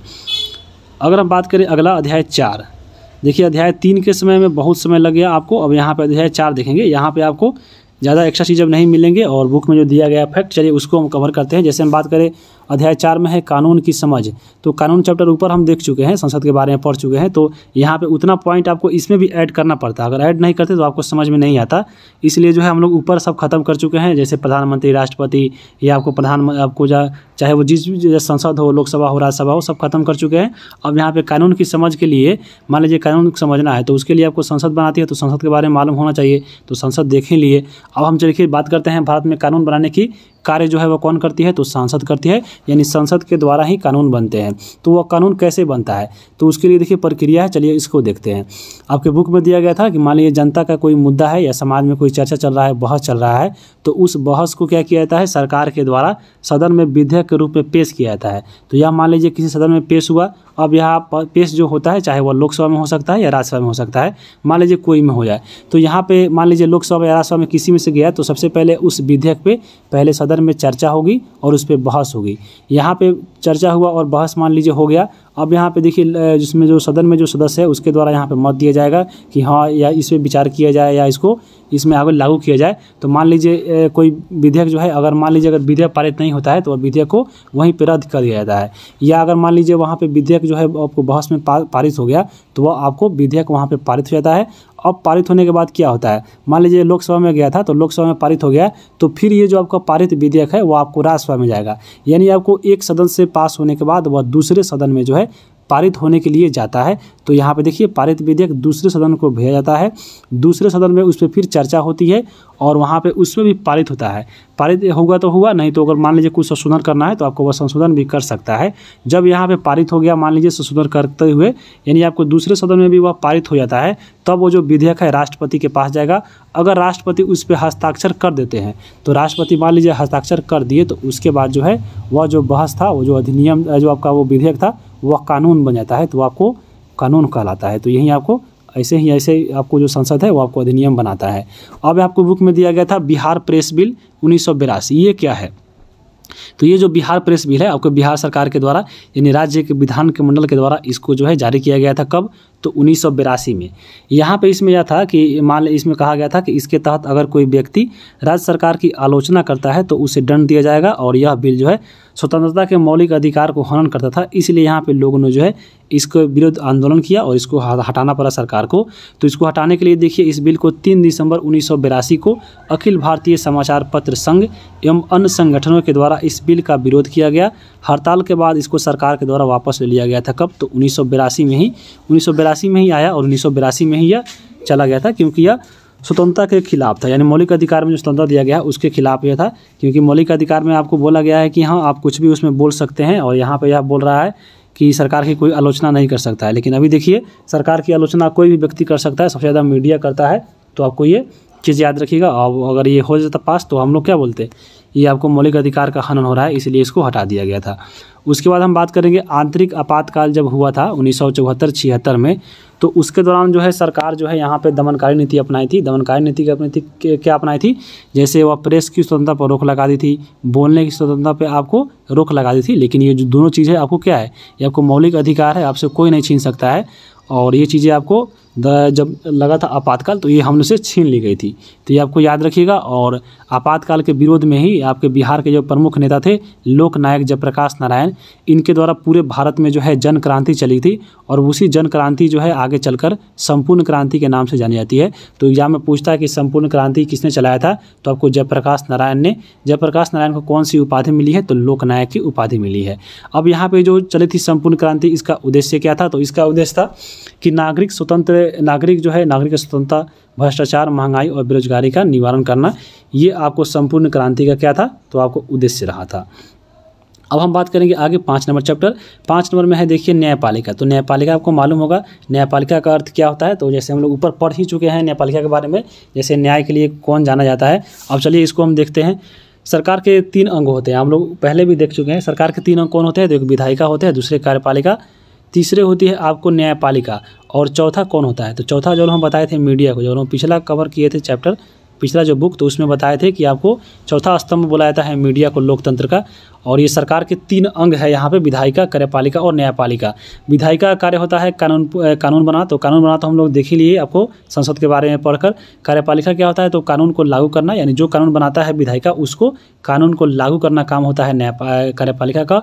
और जो न्यायपालिका होता है वह विवादों का निपटारा करता है, यानी आपको जो न्यायपालिका है वह स्वतंत्र होता है और ये खुद से अपना काम करता है और ये विवादों का निपटारा करता है। अब हम बात करते हैं न्यायपालिका के बारे में। चलिए न्यायपालिका के बारे में आपके बुक में दिया गया था कि जो न्यायपालिका होती है वह सरकार का तीसरा अंग होता है। नागरिक के अधिकार और स्वतंत्रता की यह रक्षा करता है कौन? तो आपको न्यायपालिका। और बिना किसी पक्षपात या दबाव में आकर यह न्याय दिलाने का कार्य करता है और विवादों को संविधान में लिखित कानून के आधार पर यह सुलझाता है। तो ये आपको न्यायपालिका का कार्य हो गया। हमारे देश में जो न्यायपालिका है वह स्वतंत्र है और वह किसी का पक्ष नहीं लेता है। ये नहीं कि हाँ अगर कोई बड़ा व्यक्ति है तो उसका पक्ष लेकर उसका सज़ा कम कर देगा और जो गरीब व्यक्ति है उसको ज़्यादा सज़ा दे देगा। इसलिए ऐसा बोला जाता है कि जो हमारे देश की न्यायपालिका है वह स्वतंत्र रूप से कार्य करती है। और न्यायपालिका का जो कार्य होता है वह विधायिका और जो कार्यपालिका होता है वह सबसे अलग होता है, यानी इसमें दखल नहीं, इसमें जो कार्यपालिका और विधायिका है वह न्यायपालिका के कार्य में दखल नहीं देता है। इसलिए बोला जाता है कि न्यायपालिका जो है आपको स्वतंत्र रूप से कार्य करती है। और न्यायपालिका जो संरचना की गई है वो आपको पिरामिड की तरह किया गया है। क्वेश्चन आपको एग्जाम में क्वेश्चन भी पूछ लेगा कि न्यायपालिका की संरचना कैसी हुई, तो वह पिरामिड की तरह है। इसमें पिरामिड में देखिए 3 भागों में बांटा गया है। सबसे ऊपरी भाग जो है यानी इसमें जो सबसे उच्च है यानी सबसे ऊपर है वह आपका सर्वोच्च न्यायालय आता है, बीच में आता है हाईकोर्ट और तीसरा जो है अधीनस्थ न्यायालय। तो ये आपको न्यायपालिका को ऐसे ही बांटा गया है पिरामिड के रूप में, तो आप यहाँ पे देख लीजिए। अब हम बात करेंगे जिला न्यायालय के बारे में देखिए, जिला जो न्यायालय होता है वो प्रत्येक जिला के मुख्यालय में आपका एक एक जिला कोर्ट होता है। तो आप देखे होंगे अगर आपके जिला में भी आपके जहाँ पे जिला पे मुख्यालय है वहाँ पे ज़रूर होगा। सर्वोच्च न्यायालय की बात करें तो सर्वोच्च न्यायालय कहाँ पे, तो आपको दिल्ली में है, आप देख सकते हैं। और सुप्रीम कोर्ट की बात हो रही तो सुप्रीम कोर्ट के मुख्य न्यायाधीश अभी वर्तमान में कौन है, आप कमेंट कीजिए, और वो कितने नंबर के है ये भी आपको कमेंट करके बताना है। उसी प्रकार हम बात करें बिहार में, तो बिहार में भी आपको जो राज्य स्तर पे होता है वो आपको हाई कोर्ट होता है। और हाई कोर्ट कहाँ है बिहार का, तो वह पटना में है। कब बनाया गया था, तो 1916 में बनाया गया था। और आपको यह बताना है कि वर्तमान में जो बिहार के हाई कोर्ट है उसके मुख्य न्यायाधीश कौन है। और उसके बाद हम बात करें, यह राज्य के सबसे उछली जो है उच्च अदालत है, तो यहाँ पे याद रखिएगा। अब हम बात करते हैं विधिक सेवा प्राधिकरण 1987 की, आपके बुक में दिया गया था। और ये जो है विधिक सेवा प्राधिकरण क्या है और ये कब लागू हुआ था, तो यह आपको प्रभाव में आया था 9 दिसंबर 1995 को।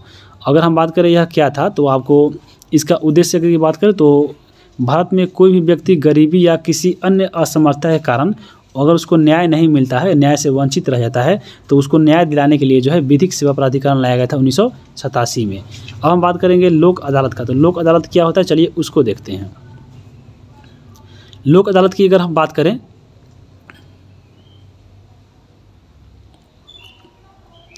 तो लोक अदालत की अगर हम बात करें तो राज्य के प्रत्येक व्यवहार न्यायालय में, यानी आपको जो सिविल कोर्ट होता है, सिविल कोर्ट में एक लोक अदालत कार्यरत है। और यहाँ पे देखिएगा लोक अदालत में जो कार्य होता है वो आपको सप्ताह के 5 दिन होता है। और इसमें दीवानी और सुलह योग्य जो फौजदारी मुकदमा होता है वह इसको निपटारा यहाँ पे लोक अदालत में होता है। तो दीवानी मामला और फौजदारी मामला क्या है हम लोग आगे इसको देखेंगे, इसमें अंतर क्या है आपको इसी चैप्टर में देखेंगे, यानी छठा में। तो यहाँ पे छठा में है न्यायिक प्रक्रिया। इसमें देखिए इसमें क्या आपको इम्पोर्टेंट फैक्टर दिया गया है कि किसी भी व्यक्ति को गिरफ्तारी करने से पहले उसे बताना जरूरी होता है कि उसे किस अपराध के लिए गिरफ्तार किया जा रहा है। और यही चीज़ें हम बताए थे ऊपर कि यह अनुच्छेद 20 में कहा गया था। उसके बाद देखिए गिरफ्तारी के बाद 24 घंटे के अंदर उस व्यक्ति को मजिस्ट्रेट के सामने जो है प्रस्तुत करना आवश्यक होता है। तो ये भी बहुत पॉइंट है इंपॉर्टेंट। अब यहाँ पे इस बुक में दिया गया था, देखिए फौजदारी मामला और दीवानी मामला क्या होता है। तो फौजदारी मामला की अगर हम बात करें तो सबसे देखिए फौजदारी मामला में वह होता है जिसमें सार्वजनिक गलती से संबंधित मामला होता है, यानी आपको कोई भयंकर गलती हो गया तो वह फौजदारी कहलाएगा, यानी आपको वहाँ पे फौज का जरूरत पड़ेगा। मान लीजिए फौजदारी है तो आपको फौज कब आएगा, जब बड़ा घटना कीजिएगा तो आपको फौजदारी मामला में चला जाएगा। और दीवानी मामला में क्या हुआ है कि इसमें निजी गलती है, मान लीजिए छोटा मोटा गलती हो गया तो आपको उससे संबंधित जो मामला है वह दीवानी मामला में आता है। जैसे फौजदारी की मामला में बात करें तो फौजदारी मामला में देखिए 12 जब कांड हो रहा है, जब फौज आ रहा है तो इसमें क्या होगा, फौज आ रहा है तो आपको गिरफ्तारी होगा और दोष अगर पाएगा तो उसमें सजा भी मिलेगी, तो फौजदारी हो गया। जैसे इसे फौजदारी में देखिए कौन कौन सा मामला आता है, जैसे देखिए कहीं मारपीट कर लिए तो मारपीट हो गया तो आपको फौज आएगा ही, तो फौजदारी हो गया। चोरी कर रहे हैं तो पुलिस पकड़ेगा, फौज पकड़ेगा तो फौजदारी हो गया। डकैती कर रहे हैं तभी फौज पकड़ेगा। उसके बाद देखिए दहेज ले रहे हैं, आपको देख लिया दहेज पुलिस पकड़ते हुए तो आपको पुलिस ले आके पीटेगा बहुत, तो फौजदारी हो गया। हत्या कर रहे हैं तब तो और आपको जल्दी पुलिस आके पकड़ेगा। इसी प्रकार इसको बोला जाता है कि यह फौजदारी है, यानी इसमें फौजी आ गया यानी पुलिस आ गया, समझ लीजिए सीधा सिंपल में, तो आपको याद रहेगा। इसी प्रकार खतरनाक दवा बना रहे हैं तो इसमें क्या होगा, आपको ये सब चीज़ें इसमें फौजदारी के रूप में आती है। अब दीवानी मामला चलिए इसको देखते हैं। दीवानी मामला में क्या होता है, यानी निजी गलती, यानी आपको आसपास में अपने आप गलती कर लिए छोट मोट तो आपको दीवानी मामला होता है। और इसमें गिरफ्तारी नहीं होती है बल्कि अपने से गवाह व गोटा, जैसे देखिए पंचायत बैठाकर गवाह बैठाकर यहाँ पे फैसला सुना दिया जाता है। जैसे अगर हम बात करें ज़मीनी विवाद, देखिए गांव में हमेशा ज़मीनी विवाद होता है, तो ज़मीनी विवाद जब तक आपको मुँह थोड़ा मोड़ा होगा मुँहा मुँही कि हाँ मेरा है, जैसे ले आकर कोई नपवा लिया आपको अमीन से, तो वहाँ पर आपको पुलिस जो काम कोई भी फौज पुलिस नहीं आता है। वहीं अगर ज़मीनी विवाद लेकर मारा पीटी हो गया तो मारा पीटी चल जाएगा आपको कहाँ पे, तो फौजदारी में चल जाएगा। उसी प्रकार देखिए मजदूरी और मालिक के बीच में मजदूरी होता है उसको लेकर विवाद है तो आपको दीवानी मामला में जाएगा। लेन देन से संबंधित है तो आपको इसी में जाएगा। व्यापार में देखिए कोई झगड़ा होता है तो ये भी आपको इसी में आता है। किराया देखिए रूम मालिक हो, किराया का लेन देन का है तो उसमें भी आपको ये दीवानी मामला होता है। और उसके बाद तलाक होता है तो इसमें भी आपको ये दीवानी मामला का ये कार्य है। तो दीवानी और फौजदारी में आप समझ लिए होंगे। और आपके बुक में दिया गया था आपको FIR के बारे में, तो FIR का फुल फॉर्म क्या होता है, तो फर्स्ट इन्फॉर्मेशन रिपोर्ट, ये आपको FIR का फुल फॉर्म होता है। अब हम बात करेंगे अध्याय 7, वह है सहकारिता। तो सहकारिता में देखिए, सहकारिता का अर्थ क्या होता है, सह प्लस कार, यानी आपको साथ मिलकर कार्य करने वाला, यही कहलाता है सहकारिता। यानी अनेक व्यक्तियों या संस्थाओं के द्वारा मिलकर किसी समान की उद्देश्यों की पूर्ति करना सहकार कहलाता है, और ऐसी संस्था को हम लोग सहकारी संस्था बोलते हैं। तो इसमें वैशाली जिला से संबंधित कुछ घटना दिया गया था, चलिए उसको देखते हैं हम लोग। इसमें दिया गया था इस चैप्टर में कि वैशाली जिला जो है उसमें प्रमुख उत्पादन क्या है, तो आपको खेती में केला जो है आपको वैशाली जिला में यानी मुजफ्फरपुर साइड में बहुत ज़्यादा होता है। उसके बाद हम बात करें, एक उसमें बुक में दिया गया था मधुरापुर के बारे में। जो मधुरापुर जो है, मधुरापुर में महिला दुग्ध उत्पादक सहयोग समिति होती है जो आपको वैशाली जिला में पड़ती है। और सहकारिता मंत्रालय एक बनाया गया था आपको 2021 में, आपको मालूम होगा ये नया मंत्रालय बना है आपको इस बार, जो 17वीं लोकसभा है उसमें। तो ये जो मंत्रालय बना आपको पहली बार बना है, और सहकारिता मंत्रालय, और वर्तमान में इसके मंत्री कौन है, तो अमित शाह है। यानी सहकारिता मंत्रालय के प्रथम और आपको वर्तमान जो मंत्री है वो आपको अमित शाह है, तो यहाँ पे याद रखिएगा। अब आपके बुक में देखिए पढ़ा हुआ था पैक्स के बारे में। पैक्स क्या होता है, तो आप सुने होंगे पैक्स वाला। तो पैक्स में होता है प्राइमरी एग्रीकल्चर कोऑपरेटिव सोसाइटी, यानी आपको प्राथमिक कृषि साख समिति। यहाँ पे इसका गठन जो होता है वह सरकार के द्वारा किया जाता है। और इसका उद्देश्य क्या है, इसका उद्देश्य है कि किसानों को कल्याण, कृषि संबंधित जरूरतों चीज़ होती है जैसे बीज देना, खाद देना, ये सब आपको इसका उद्देश्य होता है पैक्स का। पैक्स की सदस्यता की अगर हम बात करें कि पैक्स की सदस्यता कैसे मिलती है, तो कोई भी व्यक्ति अगर चाहता है कि हम पैक्स की सदस्यता ले, तो उसको किसान के द्वारा जो निर्धारित सदस्यता शुल्क है उसको जमा करना पड़ेगा, और एक जो शेयर होता है उसकी राशि को भी पैक्स की सदस्यता के रूप में ग्रहण करता है। इस प्रकार आप पैक्स की सदस्यता को ग्रहण कर सकते हैं। और पैक्स अपने सदस्य होती जो है बैंक के कार्य करती है, तो यहाँ पे ये भी पॉइंट याद रखिएगा। अब हम बात करेंगे पैक्स के बारे में, जो कार्यों के बारे में। तो देखिए पैक्स जो होता है वह उचित मूल्य पर खाद बीज उपलब्ध कराता है, और उचित दर पे जो है यह ऋण देने का भी कार्य करता है पैक्स, तो याद रखिएगा पैक्स के बारे में। और बिहार के जितने भी पंचायत है, यहाँ पे बुक में दिया गया था 8463 पंचायत, तो इन सभी पंचायतों में एक एक पैक्स की स्थापना की गई है। यानी जितने पंचायत होंगे, यानी एक पंचायत में एक पैक्स की स्थापना होती है। बिहार में सरकारी तालाबों की जो बंदोबस्ती है वह सिर्फ मत्स्य जीवी सहकारी समिति के अंतर्गत ही आती है, तो यहाँ पे ये भी पॉइंट याद रखिएगा। अब यहाँ पे हम बात करेंगे उपभोक्ता सहकारी समिति की। उपभोक्ता सहकारी समिति क्या है, तो इसका उद्देश्य क्या होता है, तो थोक व्यापारी या उत्पादकों से सीधा अधिक मात्रा में कोई सामान खरीदकर अपने सदस्यों को सस्ते दर पर उपलब्ध कराना, यह कहलाता है उपभोक्ता सहकारी समिति। तो यह देख लीजिए। अब हम देखेंगे आखिरी चैप्टर अध्याय 8, और इसमें है कहा गया खाद्य सुरक्षा। तो चलिए हम लोग खाद्य सुरक्षा के बारे में पढ़ते हैं। सबसे पहले दिया गया था कुपोषण क्या है। तो शरीर के लिए जितने भी आवश्यक तत्व है, अगर आपके शरीर में वह नहीं मिल रहा है, तो आप उसमें पौष्टिक सामान नहीं मिल रहा है और आप कुपोषण के शिकार हो जाते हैं, यही कहलाता है कुपोषण। और कुपोषण की पहचान आपके बुक में दिया गया था कि कैसे पहचान सकते हैं। तो कुपोषित जो पहचान देखिए, शरीर में उसका वृद्धि रुक जाता है, उस खून में कमी हो जाता है, मांसपेशियाँ ढीली पड़ जाती है, सिकुड़ जाती है, शरीर का वजन कम हो जाता है, हाथ पैर पतले और पेट जो है बड़ा हो जाता है। और इसको बोला भी जाता है कि हाथ संदूक लेखन, पेट बंदूक जैसा, तो ये आपको हो जाता है। हाँ, उसके बाद देखिए शरीर का सृजन जो है, यहाँ पे कमजोरी और महसूस करना, यहाँ पे सृजन नहीं होगा, शरीर में जो कमजोरी और महसूस करते हैं, तो ये भी आपका कुपोषण के लक्षण है। अब हम बात करेंगे भारत के बारे में। देखिए इसमें क्या किया जाएगा कि भारत में सभी व्यक्तियों को जीवन जीने का अधिकार है, और ये अनुच्छेद आपको 21 कहता है, तो ये भी याद रखिएगा। भारत में 40% महिला और 30% जो पुरुष है वह कुपोषण के लक्षण में पाए जाते हैं, तो याद रखिएगा। मनरेगा के बारे में दिया गया था आपके बुक में। मनरेगा क्या था, तो आपको पिछले बार बताए थे। मनरेगा का फुल फॉर्म होता है महात्मा गांधी महात्मा गांधी राष्ट्रीय ग्रामीण गारंटी योजना। यहाँ पे मनरेगा का फुल फॉर्म याद रखिएगा। शुरुआत हुआ था मनरेगा का 2005 में। इसमें जो है किसी व्यक्ति को काम मिलता है 100 दिनों का, और न्यूनतम मजदूरी रखा गया है आपको 220 रुपया। ये जो आपका मनरेगा है 2009 से पहले इसको नरेगा के नाम से भी हम लोग जानते थे। तो नरेगा जो है मनरेगा बन गया आपको कब, तो आपको 2009 के बाद, 2009 से बन गया। आपको 9 से पहले जो था आपको नरेगा के नाम से जानते थे। अब हम बात करेंगे FCI के बारे में। आपके बुक में दिया गया FCI का फुल फॉर्म होता है फूड कॉर्पोरेशन ऑफ इंडिया, जिसको भारतीय खाद्य निगम बोलते हैं, और इसकी स्थापना हुई थी 14 जनवरी 1965 को। इसका कार्य यहाँ पर चलिए देखते हैं कि जो भारतीय खाद्य निगम होता है, जो FCI होता है, FCI के माध्यम से ही जो सरकार होते हैं, सरकार के द्वारा लोगों को अनाज, गेहूं, जो चावल हम लोग को मिलता है, आपको यह FCI ही उपलब्ध कराती है। भारतीय खाद्य निगम की बात करें तो यह खाद्यान्न उत्पादक जितने भी राज्य है वो किसानों से गेहूं और चावल खरीदते हैं, और उसकी फसल हेतु उसको एक मूल्य निर्धारण कर देते हैं कि हम आपको इतना पैसा देंगे, और वही जो मूल्य होता है कहलाता है MSP, यानी मिनिमम सपोर्ट प्राइस, जिसको न्यूनतम समर्थन प्रणाली बोलते हैं। उसके बाद देखिए पढ़ना था बफर स्टॉक के बारे में। तो बफर स्टॉक की बात करें तो भारतीय खाद्य निगम यानी जो FCI होता है, अनाज खरीद कर जिस गोदाम में रख देता है, जिस भंडार में रख देता है, उसी को बोलते हैं बफर स्टॉक। एक लास्ट में पढ़ना है और सार्वजनिक वितरण प्रणाली। सार्वजनिक वितरण प्रणाली क्या है? तो इसी के माध्यम से देखिए गांव में जो हम लोग को अनाज मिलता है, जैसे भारतीय खाद्य निगम इस बफर स्टॉक को सरकार के राशन की दुकानों के माध्यम से समाज में वितरित की जाती है और इसे सार्वजनिक वितरण प्रणाली कहते हैं। तो यहाँ पे देखिए ये आपका यहीं पे समाप्त होता है। आपको यह जो 8वां बुक था आपका पॉलिटी का 8वां का। तो वीडियो कैसा लगा है कमेंट करके बताना है। चैनल पे नए हैं तो सब्सक्राइब कर लीजिए आगे आने वाले वीडियो के लिए। अगला जो आपका वीडियो आएगा वो आपका 9वां बुक होगा और 9वां बुक में हम लोग 7th का जो ज्योग्राफी है उसको ख़त्म करेंगे। तो बस आप इसको वीडियो कैसा लगा कमेंट करके बताइए। चैनल पे नए हैं तो सब्सक्राइब कर लीजिए आगे आने वाले वीडियो के लिए। वीडियो देखने के लिए आप सभी को बहुत बहुत धन्यवाद।